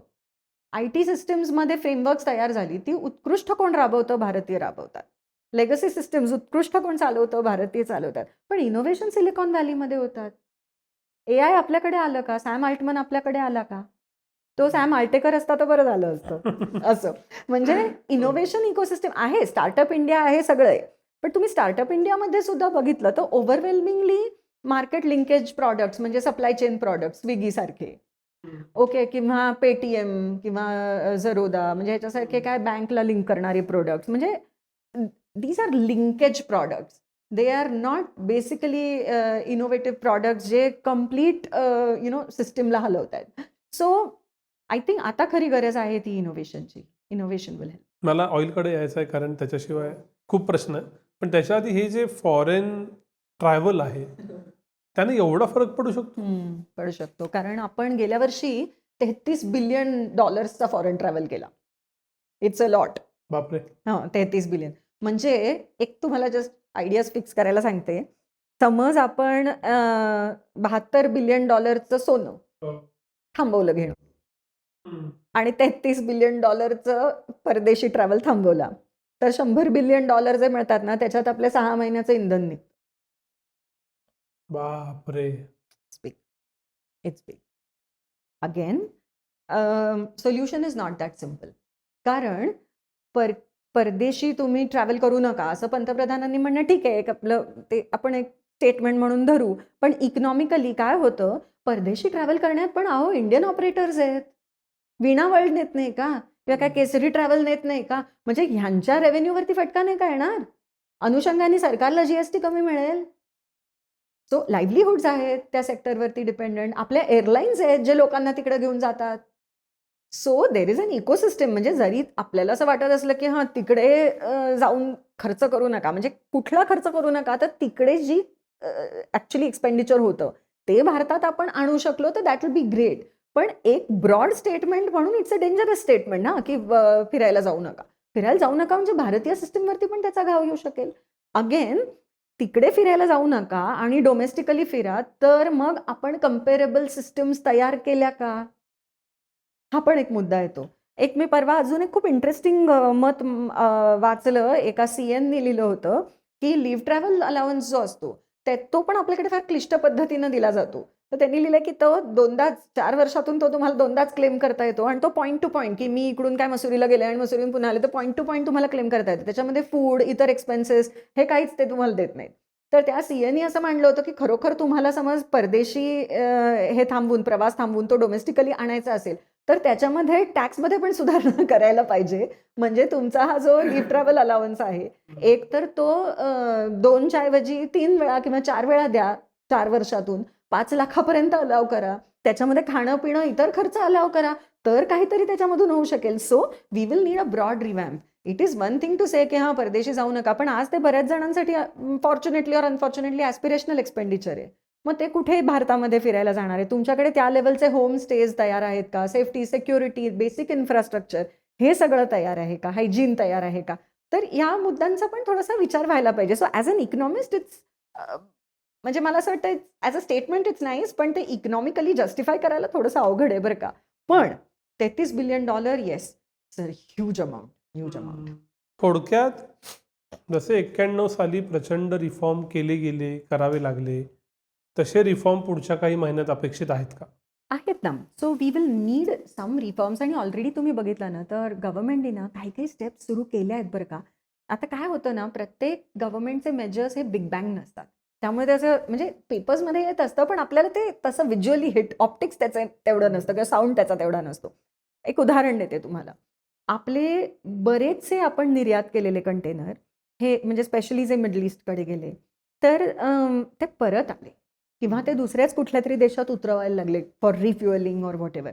तर ह्यांना पुन्हा येण्यासाठी जे डॉक्युमेंटेशन लागतं ना, ते सरकारने ईज अप केलंय फेब्रुवारीमध्ये. हम्म.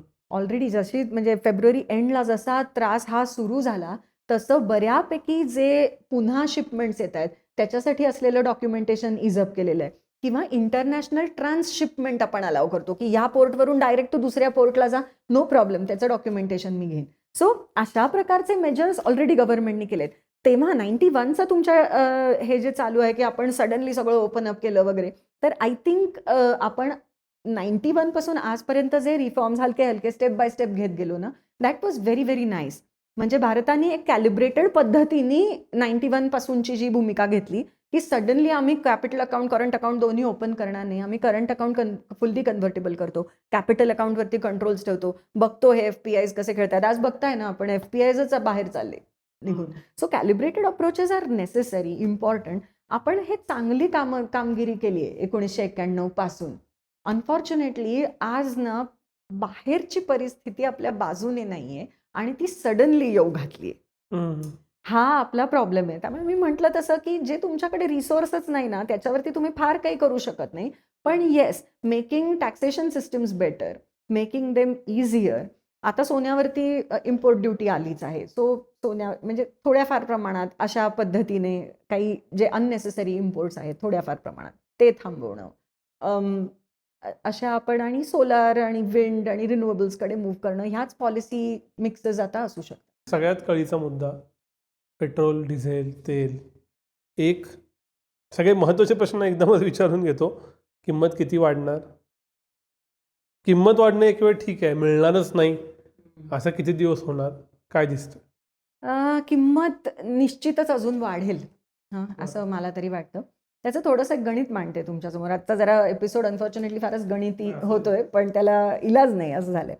आता काय झालंय, आपण मला वाटतं 13 का 14 मेला आपल्याकडे 3 रुपयांनी पेट्रोल आणि डिझेल दोन्ही वाढलं. आज पुन्हा 1 रुपयानी वाढलेलं आहे, राईट? सो ह्याचं जे गणित आहे, OMCचं जे म्हणजे ऑइल मार्केटिंग कंपनीचं जे गणित आहे, ते पण थोडंसं मांडते तुमच्यासमोर आणि ही किंमत वाढ कशी झाली आहे ते पण तुम्हाला थोडंसं सांगते. आता ह्याच्यासाठी ना आपण थोडासा आधी कन्झम्पशन डेटा बघूया. तो मी PPSC वेबसाईटवरती बघत होते. बाकीचा किचकट मुद्दे एवढे मांडत नाही. सरासरी पर डे भारत पेट्रोल अधिक डिझेल मिळून 45 कोटी लिटर रोज आपण कन्झ्युम करतो. 45 कोटी litre petrol plus diesel. Okay, त्याच्यातली फोड देत नाही कारण आता ते अजून किचकट होत बसेल. ठीक आहे. आता जेव्हा 45 कोटी लिटर आपण म्हणजे आपल्या कंपन्या ह्या BPCL, HPCL आणि IOC, त्यात IOC सगळ्यात मोठी आहे, हे जे जेव्हा विकतात लोकांना तेव्हा हा जो 3 रुपयाचा 13 मेला अनाउन्समेंट झाली त्याच्या आधी पर लिटर ह्या कंपन्या 30 रुपयाचा तोटा घेत होत्या. हॉर्मूज बंद झाल्यापासून ते 13 मे पर्यंत. ओके, रफली 2-2.5 महिने. रफली 2-2.5 महिने. So it is 45 crore litre multiplied by 30 rupees म्हणजे 1300-1350 कोटी रुपये प्रतिदिन. एका दिवसाला 1300 कोटी रुपयाचा फटका. ओके, 1 लाख कोटी रुपयाचा फटका झाला 3 महिन्यात. 2-2.5 महिन्यात झालं. एक्झॅक्टली. सो मी आता ते पण एक टेबल आपल्या प्रेक्षकांसाठी आणलंय.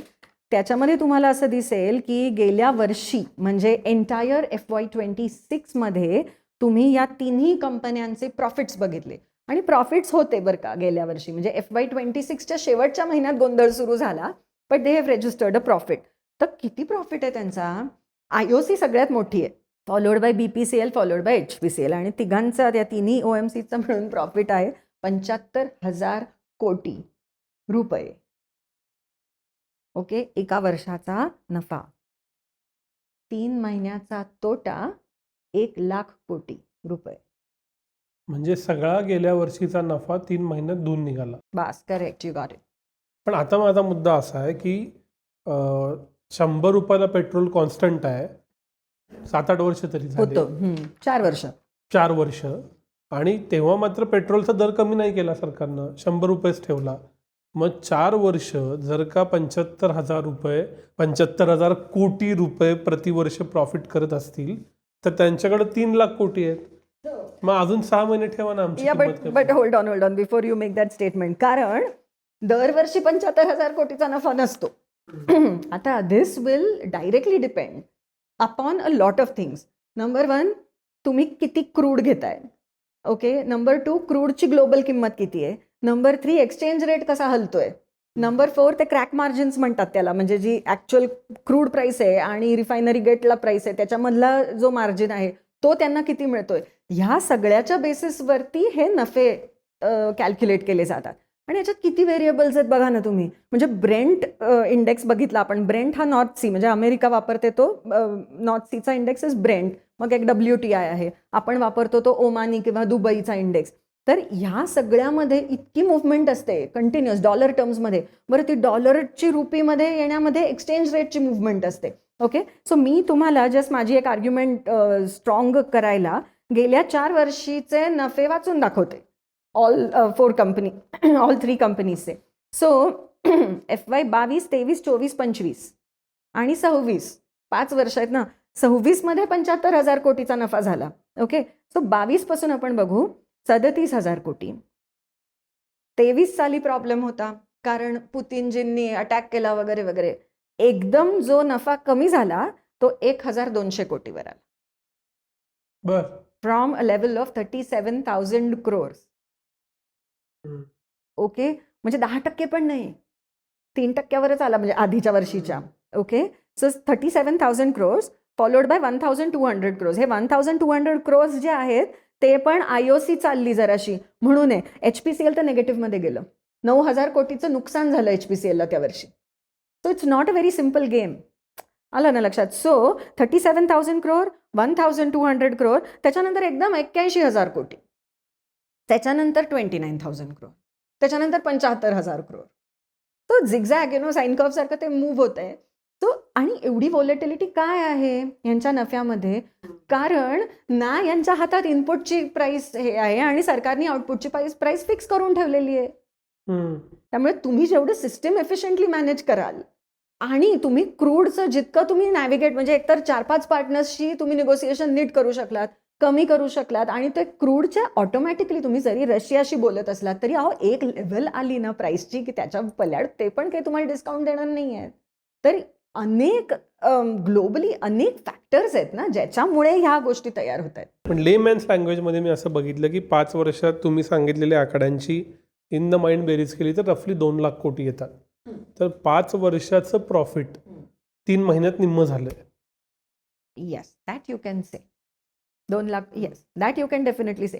पुन्हा हे 5 म्हणजे जे 2 लाख कोटीचे तुम्ही कॅल्क्युलेशन आता केलं 5 वर्षाचं, calculation is right, but the thing is यातून डिव्हिडंड्स दिले जातात. म्हणजे ते सगळं मान्य आहे, पण रफली म्हणजे but you 2 are lakh. Right, हे लास्ट स्टेटमेंट तुम्ही बरोबर केलं. आता 26-27 या आर्थिक वर्षात समजा या कंपन्यांना लॉस घ्यायचा नसेल, नवीन लॉस घ्यायचा नसेल, आता जो झाला तो काही गेल्या वर्षी झाला आर्थिक वर्षात, काही एप्रिल महिन्यात झाला, आणि हा क्रूड ऑइलचा रेट $102-103 प्रति पिंप जो काही आहे, तर without taking these companies any losses आपल्याला किती रुपये लिटर पेट्रोल पडायला पाहिजे? सांगते, गणित सांगते. बरोबर प्रश्न आहे हा. कारण फेअर प्राईस काय पाहिजे यांना? 0 प्रॉफिट 0 लॉसवर जरी ब्रेक इव्हनला आणायचं असलं तरी हा मुद्दा आहे ना. आता एक रफ कॅल्क्युलेशन केलं होतं ते सांगते हां तुम्हाला. Take it with a pinch of salt, पण आय थिंक ठीक आहे. आजची किंमत डॉलर टर्म्समध्ये ब्रेंट किंवा ब्रेंट प्लस ओमान घेतो आपण. एक दुसरं जरा सांगते पटकन त्याच्या पुढे जायच्या आधी. ब्रेंट मी मगाशी म्हटलं तसं इज नॉर्थ सी. हां, एप्रिल महिन्यामध्ये ब्रेंट ॲक्च्युली $141 प्रति बॅरलला गेलं होतं बरं का. 141. तर तुम्ही म्हणाल आपण तर नाही कधी ऐकलं हे अशी लेवल 140 आपण नाही ऐकली. आपण साधारणपणे 111 वगैरे इतपतच ऐकतो आहोत. तर मग आपण का नाही ऐकली? कारण PPAC जेव्हा भारताचं एक इंडियन क्रूड बास्केट तयार करतं, ICB म्हणतात त्याला, तेव्हा त्याच्यामध्ये ते 60% ब्रेंट घेतात आणि 40% ओमानी घेतात. त्यामुळे ते जरी 140ला गेलं म्हणजे डायरेक्शनली दोन्ही मूव्ह होत असतात, पण आपला जो ICB आहे तो कमीनी मूव्ह होतो. Anyway, having said that, so एप्रिलची समज आपण एक किंमत घेतली तर $114 सरासरी किंमत आहे आणि $97 मी एक्सचेंज रेट धरला. ओके, आता समज मी 114 गुणिले 97 रुपये केले तर मला landed price of crude oil भारतामध्ये $70 बसते. ओके, हां, तुम्ही करून बघा गणित. हां, 114 मल्टिप्लाइड बाय 97. सो आता लँडेड कॉस्ट क्रूडची आली $70. त्याच्यावरती हे लोक रिफायनिंग करणार, प्रोसेसिंग करणार, काय इथेनॉल ब्लेंड करा, स्टोरेज करा रे, ट्रान्सपोर्ट भरपूर असणार, मार्जिन्स असणार, डीलर मार्जिन असते, रिफायनरी मार्जिन असते. ह्या सगळ्या मिळून झाल्या म्हणजे प्रोसेसिंग सकट झाल्या $22, म्हणजे बेस प्राइस त्याची 92ला गेली. Okay, this is price before tax. हां, आता सिन्स एप्रिल घेतेय मी. ओके, त्यामुळे मी आता अजून $27 टॅक्स धरला त्याच्यावरती, सेंटर प्लस स्टेट. आता ऑफकोर्स सेंटरनी कमी केल्यामुळे तो जरा अंडर कंट्रोल आलाय. म्हणजे आधी जो ₹40-50 याचा तो आता 27 वरती आला. So $92 plus 27 tax 120. करेक्ट केलं तर $120 इज फेअर प्राईस.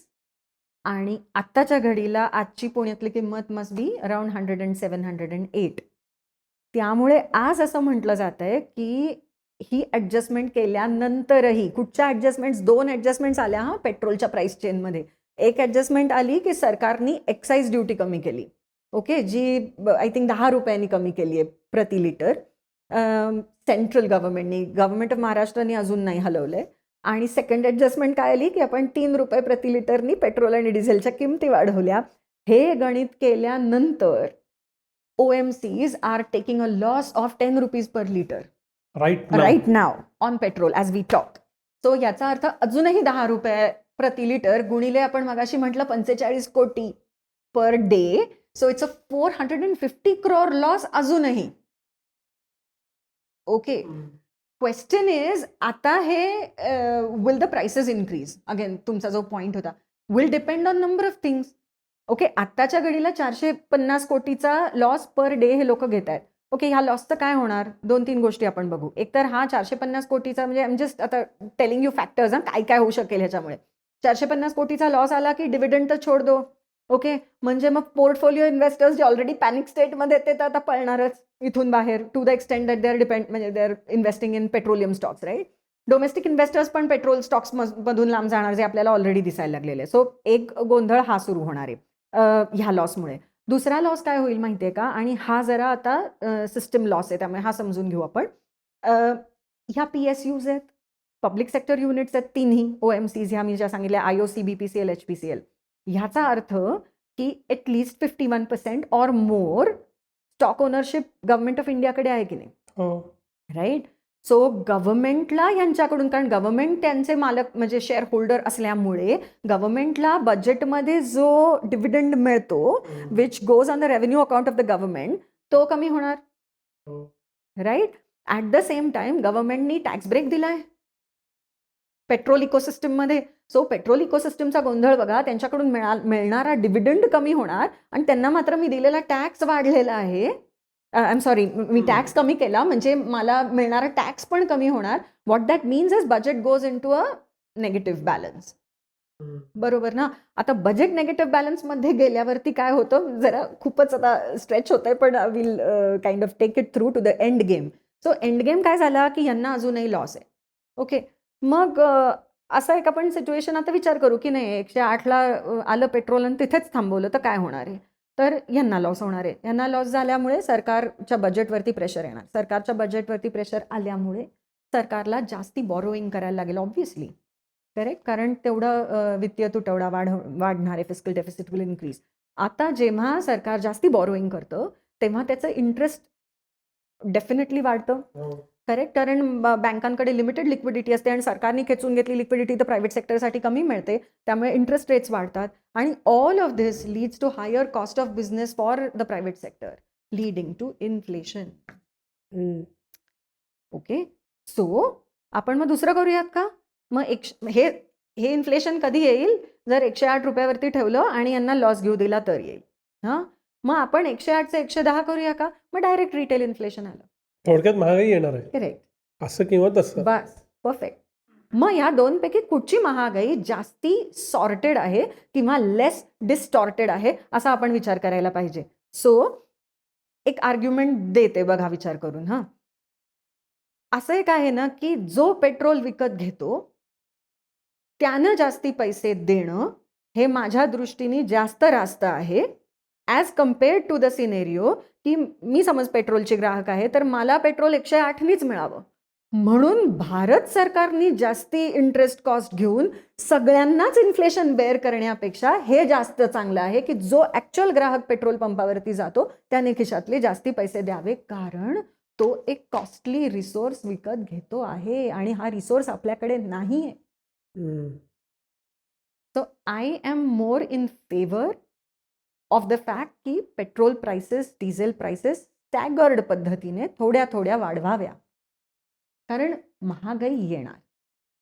असं बघा नाही तर तसं बघा, मग ती प्रत्येकावरतीच त्याचा पिंच येण्याच्या ऐवजी I think lesser distorted is the fact की अशा पद्धतीने स्टॅगर्ड प्राइस हाईकच्या दृष्टीने ती यावी. हे सगळं सोडवायचा मार्ग असा दिसतो की क्रूडच्या प्राइसेस कमी याव्यात. मग हे सगळं जे काही व्हिशियस सायकल आहे ते संपतानाच दिसत नाही आहे, ते संपेल. क्रूड प्राईस कमी यायच्या शक्यता आहेत का, आणि हॉर्मुझ ओपन झाली तरी ही सगळी लोक क्रूड प्राईस कमी करतील का? सो क्रूड कमी येणं म्हणजे आता हे 2-3 गोष्टींवरती अवलंबून असतं, राईट. की स्टॉक आहे का क्रूडचा, प्रोडक्शन सिस्टम्स चांगल्या आहेत का, आणि त्या किती पटकीने आपल्यापर्यंत पोहोचतात, राईट. ह्या 2-3 फॅक्टर्सवरती ठरतं. माझ्या मते स्टॉक आहे, प्रोडक्शन पण करून ठेवलंय, चोक पॉईंटमुळे सध्या सगळी वाहतूक थांबली आहे. त्यामुळे समज आपण स्ट्रेट ऑफ हॉर्मुझचा प्रॉब्लेम ॲक्च्युली सॉर्ट झाला तर आय थिंक त्याच्यानंतरच्या 1-2 आठवड्यांमध्ये ही सप्लाय चेन नॉर्मलाइज व्हायला होपफुली वेळ लागू नये. Okay, so you are right. The problem is क्रूडची प्राईसच कमी येणार का? आता this is really anybody's guess. कारण ना या काही काही किमती आहेत ना, म्हणजे फॉर एक्झाम्पल मिडल ईस्टनी सुद्धा आत्ता जो धक्का खाल्लाय ट्रम्पच्या ह्या सगळ्या पॉलिसीजमुळे, आणि सगळ्याच ऑइल मेजर्सवरती, म्हणजे खालती व्हेनेझुएलाला पण प्रॉब्लेम आलेला आहे. क्युबामध्ये तर आता केवढा क्रायसिस चालू आहे तुम्ही बघतच असाल. इराणला प्रॉब्लेम आला आहे. So I think that Middle ईस्टचे जे देश आहेत, ओपेक ची जी संस्था आहे, ते सुद्धा they may not be in a mood to reduce crude. कारण अमेरिकेची पण डिपेंडन्सी आहे ना त्याच्यावरती, हम्म. नाही का? तर त्यामुळे त्यांच्यामुळे मे बी मला असं वाटतंय की डाऊनवर्ड ह्याला इनइलॅस्टिसिटी येईल. म्हणजे क्रूडच्या प्राइसेस मला तरी पटकन कमी होताना दिसत नाहीत, पण क्रूड मिळतच नाहीये हे होपफुली होणार नाही. पण हा जो प्रश्न आहे, म्हणजे हा जो मुद्दा आता येऊ घातला आहे, खरं खरं सांगायचं तर तो अजून वाढेल असे सर्वजण ऑफ द रेकॉर्ड म्हणतात. ते म्हणजे ठीक आहे, महाग पेट्रोल घेणं हा एक भाग, पण माझ्याकडं पैसे आहेत, मला गरज आहे, पण मला पेट्रोलच मिळत नाही आहे, त्यावेळी काय काय होईल? याला जो शब्द वापरला जातो एनर्जी लॉकडाऊन, त्याचं स्वरूप काय असेल आणि एनी गिवन चान्स तो किती दिवस चालेल? सो ॲटलिस्ट सरकारने फार घाईघाईत हे आधी ॲक्च्युली मोदींची स्टेटमेंट आल्यानंतर जे काही 2-3 दिवस चर्चा झाली, त्याच्यामध्ये स्पेशली पेट्रोलियम मिनिस्ट्रीने अगदी घाईघाईत आणि जोरात हे स्टेटमेंट दिलं की कुठल्याही प्रकारच्या लॉकडाऊनचा आम्ही विचार करत नाही आहोत. म्हणजे सरकारी पातळीवरती असा विचार डेफिनेटली नाही आहे की आपण एनर्जी लॉकडाऊन इम्पोज करू कोविडसारखा, राईट? पण ऑटोमॅटिकली हा लॉकडाऊन मोडमध्ये जाऊच शकतो. तुम्ही म्हणताय तसं की पेट्रोल मिळालंच नाही तर काय करू? आता विनायक, रिअली हे ना प्रेडिक्टिव्ह गेसेस काय मी तरी देणार. So I am of the opinion की होपफुली आपल्याला प्राईस हायर प्राईसला का होईना, होपफुली, कारण आपल्याला आज 40 वेगळे वेगळे पार्टनर्स आहेत. आणि जरी आपलं 60% तेल पूर्वी मिडल ईस्टकडून आणि ते स्टेट ऑफ हॉर्मुझमधून यायचं, आता आपण इतर ठिकाणून तेल खेचायला लागलो. रशियाबरोबर आपण ह्याच्या पुढेही व्यवहार करतच राहणार असं पण पेट्रोलियम मिनिस्ट्रीने खणखणीत स्टेटमेंट दिलं आहे. नॉट ओन्ली दॅट, आजच अमेरिकेचं स्टेटमेंट मी वाचलं की त्यांनी तो जो वेवर दिला होता की तुम्ही रशियाकडून घेऊ शकता तेल, तो त्यांनी अजून 1 महिन्याने पुढे नेलाय. त्यामुळे हे सगळं बघता, म्हणजे हे 40 कंट्रीज बरोबर केलेलं आपलं पार्टनरशिप्स, मोदींनी सध्या UAE मध्ये जाऊन येणं, हे सगळं मी जे आता बघतीये, म्हणजे जिओ पॉलिटिक्सच म्हणता येईल याला, या डिप्लोमसीला. ही सगळी ऑइल डिप्लोमसी आहे. त्यामुळे होपफुली पुढचे 5-6 महिने तेल मिळत राहील. हां, कमी मिळेल मे बी, राईट? प्राइसेस वाढल्यामुळे ऑटोमॅटिकली थोडीफार लोअर डिमांड यावी असं मला वाटतंय. फॉर एक्झाम्पल, लाँग ड्राईव्हवरती जाणं ही जी एक अमेझिंग कल्पना एक मे बी 10 वर्षापूर्वी होती. आय थिंक आता मोस्ट लोक दचकत असतील की अरे ₹108 पेट्रोल मी भरते, ₹108 पर लिटर.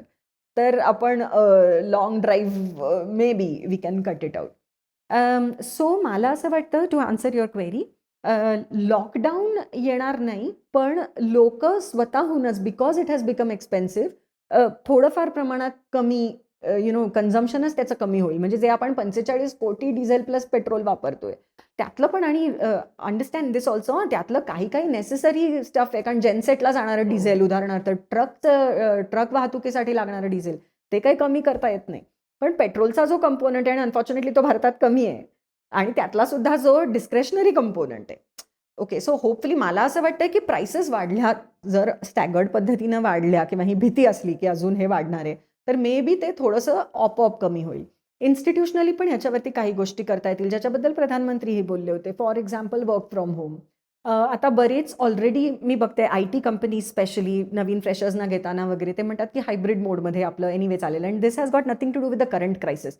हे 1 वर्ष 1.5 वर्षापासूनच मी बघते, की 2 वर्षापासून मी बघते की 3 दिवस तुम्ही इकडे कामाला या, डिपेंडिंग अगेन ऑफकोर्स कुठचा प्रोजेक्ट, कुठची टीम, कसं काम करताय, depends on lot of things. पण हल्ली मी बघते की बरेच जणांना ऑलरेडी ॲटलिस्ट IT मध्ये एक हायब्रिड मोडवरती काम करायला देतात. 3 डेज या, 2 दिवस घरून काम करा. दुसरी एक मोठी इन्स्टिट्यूशन ज्याच्यामध्ये खूप वाहतूक येते इज एज्युकेशन. आपली सगळी पोरं कॉलेजला जातात, शाळेत जातात, टीचर्स जातात, बाकीचा सगळा स्टाफ येतो तिकडे. So this is I think a big magnet की जिकडे, आणि ते वर्क फ्रॉम होम किंवा ऑनलाईन एज्युकेशन होऊ शकतं का? वेल, देखा जाय तर होऊ शकतं. पण त्याच्यामुळे क्वालिटी ऑफ एज्युकेशनवरती आपण ऑलरेडी कोविडच्या वेळेला बघितलं होतं की भयंकर इम्पॅक्ट येतो. आणि मी शिकवते त्यामुळे मी याचं म्हणजे अगदी माझ्या डोळ्यासमोरच प्रमाण आहे की कोविडच्या आधीच्या ज्या बॅचेस होत्या आणि नंतरच्या, आणि मी MBA ला शिकवते बरं का. तर तरी सुद्धा माझं म्हणजे मोठी असतात मुलं वर्गातली, 24-25 वर्षाची मुलं असतात. तरी सुद्धा मला खूप दोन्ही ह्याच्यामध्ये लक्षात आले. उदाहरण द्यायचं अगदी छोटं तर नोट्स लिहिण्याची सवय गेलेली आहे. कारण ऑनलाईन क्लासेसमध्ये आम्ही त्यांना PPTs द्यायचो. करणार काय? मटेरियल देणार कसं? कारण बोर्ड नाहीये किंवा आणि मी जरी व्हाईट बोर्डवरती लिहिलं माझ्या लॅपटॉपवरती, तरी समोरचा काय करतोय आय डोंट नो. कारण if you are dealing with a class of 100 people तर ते स्क्रीन्स ऑफ असतात. त्यामुळे आणि PPT देण्याची एक पद्धत सेट झाली. हे MBA एज्युकेशनमध्ये मी म्हणते. नोट्स लिहिण्याची सवय नाही. कॉन्सन्ट्रेशन स्पॅन्स अतिशय कमी झाले. वाचन तर संपलेलंच आहे. आणि त्या अनुषंगाने येणारं एक्सप्रेशन, ग्रामर वगैरे वगैरे खूपच कमी. हे समज MBA स्कूल्समध्ये जे आपल्या पॉप्युलेशनचे 0.5% अगदी क्रीम मुलं हे एज्युकेशन घेतात, ही अवस्था समज MBA ला असेल तर खालती काय असेल, हे भीषण आहे विचार करणं. आणि बऱ्याच संस्था म्हणजे प्रथम आहे किंवा बाकी कुठच्या ज्या NGO शिक्षणाच्या ह्याच्यामध्ये आहेत, त्यांचे केवढे तरी रिपोर्ट्स होते की 3रीतल्या मुलाला साधी बेरीज करता येत नाही, उच्चार करता येत नाही, फोनिक्सचं अंडरस्टँडिंग नाही छोट्या मुलांचं. सो हा प्रॉब्लेम आहे. सो वर्क फ्रॉम होम हे सोल्युशन जरी असलं तरी तो प्रॉब्लेमही आहे. So I really don't know म्हणजे ह्याचं क्वालिटी ऑफ लाईफ आपण झिरोला आणायची का? ऑफिसमध्ये जाऊन बसून बोलून पिअर इंटरॅक्शनमधून जे मुलं शिकतात, पुढे जातात, टगी होतात. हे झिरोला आणून फक्त ऑनलाईन माझा टास्क दिला, सबमिट केला, ह्या लेवलला पाईपलाईन लेवलला सगळं आणून ठेवायचं का? I really don't know. कारण ह्याच्यामध्ये जरी आपण एनर्जी लॉकडाऊन असेल तरी त्याच्याबरोबर क्वालिटेटिव्हली आपल्याला खूप प्रॉब्लेम्स येतील पुढे जाताना, डेव्हलपमेंटच्या दृष्टीने म्हणते. कारण काय ना, GDP is not the only metric. GDP is fine and growing, सगळं ठीक आहे. म्हणजे ऑनलाईन मोडवरती GDP वाढू शकतो. पण बुद्धिमत्ता, इनोव्हेशन, हुशारी, डिप्लोमसी, माणसाशी, दुसऱ्या माणसाशी बोलण्याची, ते टीममध्ये काम करण्याची, तरी पुढे सरकण्याची, प्रॉब्लेम्स असले तरी पुढे सरकण्याची जी एक हे असते ना, जिद्द असते ना, ती कुठून आणणार? आणि ही सगळी महत्वाची आहे देशाच्या प्रगतीकरता. काही प्रमाणात एनर्जी रिस्ट्रिक्शन्स आपण म्हणूया, लॉकडाऊन शब्दाची भीती वाटते. एनर्जी रिस्ट्रिक्शन आल्यामुळं औद्योगिक किंवा इतर ॲक्टिव्हिटी स्लो डाऊन होणं आणि त्याच्यामुळं जो GDP वाढीचा दर आहे तो कमी होणं आणि मग त्याचे जे काही परिणाम होतात हे काय होणार? सो अगेन हे ना, ह्याला मी उत्तरच नाही देऊ शकत ह्या प्रश्नाला. कारण ह्याच्यामध्ये अझम्पशन्स आपल्याला खूप करायला लागतील की बेसिकली क्रूड येतंय, ते रिफाईनही होतंय, फक्त ते हाय किमतीला मिळतंय. ओके, असं आहे का? बेसिकली मिळणारं डिझेलच कमी आहे. तो त्याच्यावरती इंडस्ट्रियल सिस्टम्स, आता डिझेल मिळतंय, डिझेल आणि पेट्रोल. सो आता असा सिनेरिओ नाही आहे की गरज डिमांड आहे आणि ती भागली जात नाही, अशी अजून तरी गरज नाही आहे. या बट ऑफकोर्स तुम्हाला प्राइसेस खूप जास्ती बेअर करायला लागतात.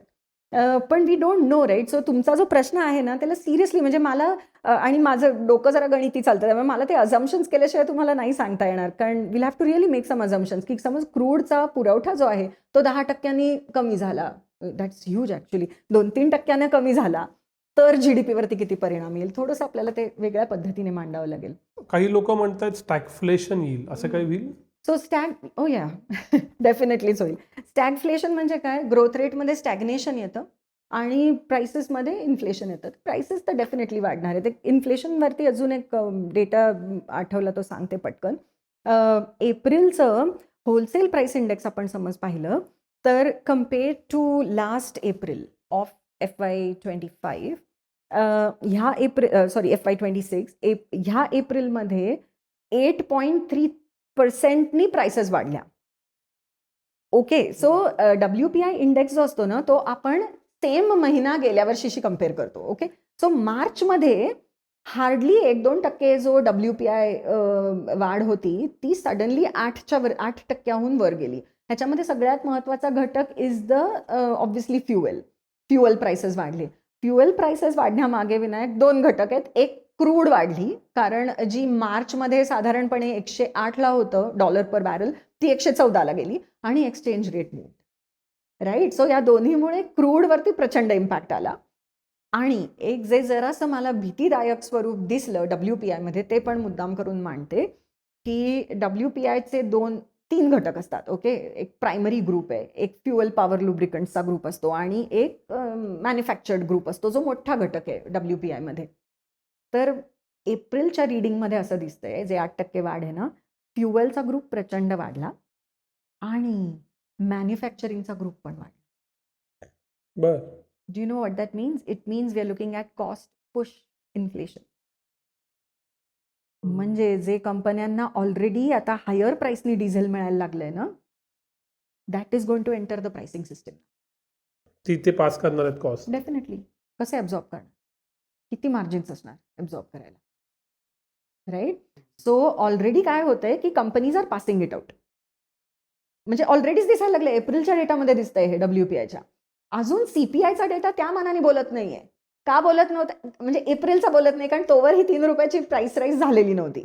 पण आता ना 1-2 महिन्यांमध्ये ऍक्च्युली WPI CPI हे जे इंडेक्स नंबर्स आहेत ना, ह्याच्यातून आपल्याला परफेक्ट कळत जाईल की आता कशी इन्फ्लेशन मूव्ह होत आहे. राईट. ओके.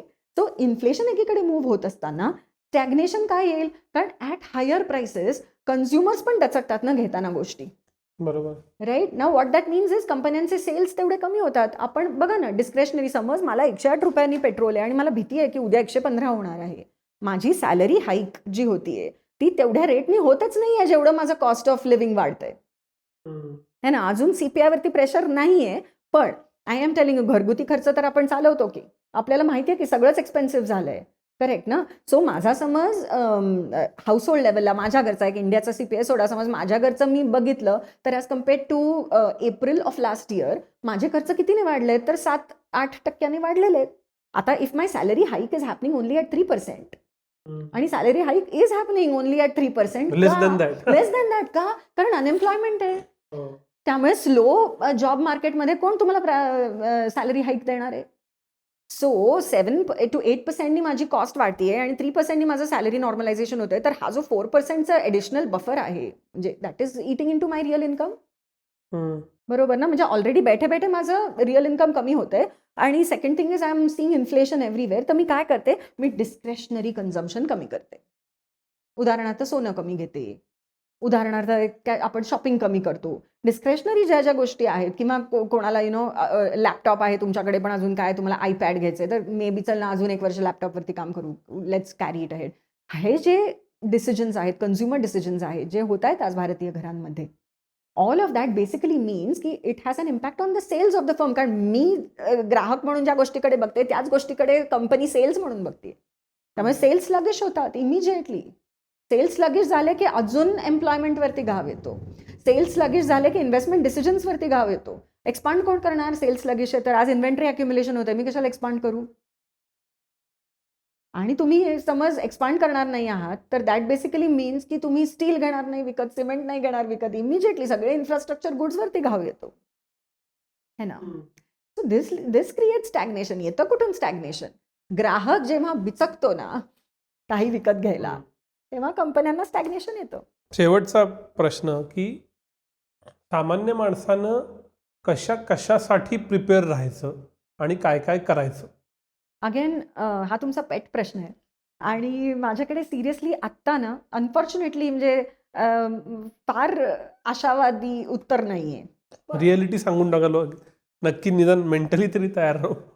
सो मी म्हटलं तसं की येत्या 1 वर्षामध्ये प्राइस राईज डेफिनेटली होणार. त्याचे चॅनल्स पण आपण थोडेसे समजून घेऊ. डायरेक्टली पेट्रोल डिझेलच्या प्राइसेस वाढतील का? माझा अंदाज आहे की वाढतील. थोडंसं स्टॅगर्ड वाढतील बरं का, एकदम वाढवणार नाही गव्हर्नमेंट, पण वाढतील. LPG फर्दर वाढेल का? Again question mark. पण माझा अंदाज आहे की तेही थोडंसं स्टॅगर्ड पद्धतीने वाढवलं जाईल. So all fuel mix is going to become expensive. दुसरीकडे आपली, मी म्हटलं तसं की पेमेंट्सचं जे नॉर्मलायझेशन आहे ना, ते तेवढ्या पेसनी होणं निव्वळ अशक्य आहे. कारण जॉब मार्केटमध्ये आत्ता खूप लॅक्स आहे. त्यामुळे एवढा जॉब मार्केटमध्ये ऑप्शन्स असताना आय डोंट रिअली थिंक की सॅलरी हाईक्स खूप ह्यानी होणार आहेत. ह्याचा अर्थ सिम्पल आहे की आपला रिअल इन्कम जरा कमी यांनी वाढणार आहे. मग आपण जे काही सेव्हिंग करतो, एकतर तो सेव्हिंगचा कंपोनंटही कमी होतो. आता त्यामुळे खरोखर मी म्हणेन की डिस्क्रेशनरी एक्सपेंडिचर जे आहे ना, जेवढं कमी करता येईल तेवढं कमी करावं. सेव्हिंग्स पूल वाढवा, कारण रिअल इन्कम कमी होत असताना इन्क्रिमेंटली मला सेव्हिंग जेवढं जास्ती तेवढंच बेनिफिट होऊ शकतं. सेव्हिंग तुम्ही कशात घालणार? कारण समज तुम्ही बँकांच्या एफ-डीजमध्ये घातलं तर आज 60% पण मुश्किल आहे आणि 60% जास्तीने इन्फ्लेशन आहे.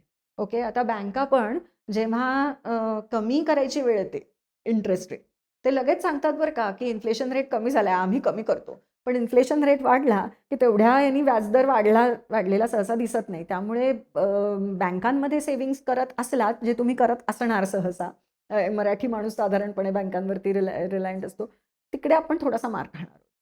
स्टॉक मार्केट्सवरती करत असेलात तर प्लीज अंडरस्टँड की आत्ता जी स्टॉक मार्केटची लेवल आहे ऑलरेडी ती हललेली आहे. पण मला ना इंटरेस्टिंगली स्टॉक मार्केटची लेवल नुसती कमी नाही झाली आहे, ती वोलेटाईल पण झाली आहे. म्हणजे कुठच्याही एका सेक्टरमध्ये तुम्ही इन्व्हेस्ट करत असाल तर that is a little dangerous. So spread your risk, right? So discretionary expenses कमी करा सो दॅट तुमचा बेसिक सेव्हिंग पूल वाढतो, तो वाढवण्याची गरज आहे. कारण आपला रिअल इन्कम इरोड होतोय, त्यामुळे तुम्ही जास्ती क्वांटम सेव्हिंगचं असलं तर बरं होईल. बँकांमध्ये ठेवाच, कारण इट्स अ सेफ हॅवन, पण it's not going to give you enough movement. त्यामुळे तुम्ही जे इतर ठिकाणी पैसे घालाल, गुंतवाल, तिकडे डायव्हर्सिफाय करा. डायव्हर्सिफिकेशन जिकडे आपण करू तिकडेच, म्हणजे त्याच्यातच हुशारी आहे सध्याच्या काळामध्ये. कारण ना आता असं नाही आहे ना की तुमच्या हातात सिच्युएशन आहे आणि तुम्ही काही करत नाही. ग्लोबल फोर्सेस ना आपण फक्त प्ले करतो. याला फायर फायटिंग असा एक शब्द, की इकडे आग लागली, अरे चला तिकडे बंब घेऊन जा, इकडे लागली इकडे घेऊन जा, असं आत्ता आपण खेळतोय. म्हणजे ये जीना भी कोई जीना आहे टाईप्स जरा खरं तर तशी परिस्थिती आहे आर्थिकदृष्ट्या. So I am sorry to say this out aloud, म्हणजे ॲज अ बॅड न्यूज द्यायला, पण फ्रँकली दिस इज द, म्हणजे I will not call it pessimistic, I am being a realist. Realistically आपण डोळे उघडे ठेवून शाण्यासारखं वागणं हेच आता आपल्या हातात आहे. बाकी काही सिरियसली आता आपल्या हातात नाही. एक्सटेंडेड शेवटचा प्रश्न, कारण तुम्ही ग्लोबल शब्द वापरलात, बाकीच्या देशात काय चालू आहे? त्यांच्या मनानं आपलं बरं चालू आहे का वाईट चालू आहे? खूपच बरं चालू आहे अजून तरी. कारण बाकीच्या देशांमध्ये बऱ्याच ठिकाणी त्यांनी रिटेल प्राइसेसच वाढवल्या. आयदर त्यांच्या OMCsकडे तेवढी कुवत नसेल लॉस घेण्याची म्हणून वाढवलं असेल, किंवा सरकारची पोझिशन ऑलरेडी नाजूक आहे म्हणून वाढवलं असेल. काही का असे ना, inflation levels in most countries are much higher than India, much higher than India. Specially आपल्या नेबरहूडमध्ये आपण बघितलं तर आपलं खूपच बरं चालू आहे. हां, पण ग्लोबली आपण म्हणजे बेंचमार्क करताना स्वतःला दरवेळेला पाकिस्तान आणि बांगलादेश बरोबर नको ना बेंचमार्क करायला. तुम्ही सिंगापूर बरोबर पण करा बेंचमार्क, तैवान बरोबर करा, साऊथ कोरिया, चायना बरोबर करा. ह्या देशांमध्ये सुद्धा प्रॉब्लेम्स आलेले आहेत. म्हणजे एशियामध्ये का प्रॉब्लेम्स आले माहिती आहे का? कारण स्ट्रेट ऑफ हॉर्मुझ सगळ्याच एशियन्सना महत्वाची. एक्सेप्ट चायना, जे हुशार चकोर आहेत चायनीज लोक. चायनाने काय केलं पहिल्यापासून, ते एकतर व्हेनेझुएलाकडून तेल घ्यायचे, आफ्रिकेकडून तेल घ्यायचे, त्यामुळे त्यांचा केप ऑफ गुड होपमधून बरंच तेलाची वाहतूक जाते. They were not as dependent on Hormuz as we were. त्यामुळे they are little better off than us, बरोबर ना? पण ग्लोबली तुम्ही बघितलं तर सगळ्याच देशांमध्ये प्रॉब्लेम्स आहेत. पण ह्या Taiwan, South Korea, China are better off as compared to India, Nepal, Bangladesh, Sri Lanka और अदर्स. का? एक त्यांच्याकडे नवीन युगात लागणाऱ्या गोष्टींमध्ये त्यांनी वेळेवर इन्व्हेस्टमेंट केलेली आहे. म्हणजे AI मध्ये पुष्कळ इन्व्हेस्टमेंट आहे, सेमीकंडक्टर्समध्ये इन्व्हेस्टमेंट आहे, क्रिटिकल मिनरल्स असतील नसतील पण प्रोसेसिंग कपॅसिटी त्यांच्याकडे आहे, ती त्यांनी करून ठेवली अतिशय चकोरपणे. मी तुम्हाला कधी सांगितलं का हे मला आठवत नाही, पण एक मी मध्ये स्टेटमेंट वाचलं होतं. माओ झेडॉंग होता ना, म्हणजे चायनाचा, तर माओचं 1975 किंवा 76 सालचं स्टेटमेंट आहे. आणि मी इतकी दचकले की इतक्या जुन्या काळात त्या माणसाने हे स्टेटमेंट केले. त्यांनी 75 की 76 साली हे मांडलं होतं की मिडल ईस्टकडे तेल आहे, चायनाकडे रेअर अर्थ आहे. बर. 75 साली समज त्या माणसाला हे कळलं असेल, जेव्हा रेअर अर्थ म्हणजे आपल्याला नाव सुद्धा आपण ऐकलेलं नव्हतं, तर तेव्हापासून त्यांच्या ते पॉलिसीमध्ये कुठेतरी ते इन्फिल्ट्रेट झालं असणार की अरे याच्यामध्ये गुंतवणुकी करायला पाहिजे. त्यामुळे जेव्हा ग्लोबल हेल्थ मी बघते, इन्फ्लेशनचा प्रॉब्लेम सगळीकडेच आहे, ग्रोथ रेटचे पण इश्यूज सगळीकडे येत आहेत, पण there are bright spots. Bright spots त्या कंट्रीजमध्ये आहेत ज्यांनी वेळेवर ह्या भविष्याच्या सेगमेंट्समध्ये इन्व्हेस्टमेंट्स केलेले आहेत. So that is the global. खूप खूप आभार. सगळ्यांच्या मनात इतके प्रश्न होते, त्या सगळ्याची सविस्तर उत्तरं मिळाली, खरी खरी परिस्थिती समजली. तशी परिस्थिती बदलेल तसं पुन्हा भेटूया, पण आज इथंच थांबू. धन्यवाद.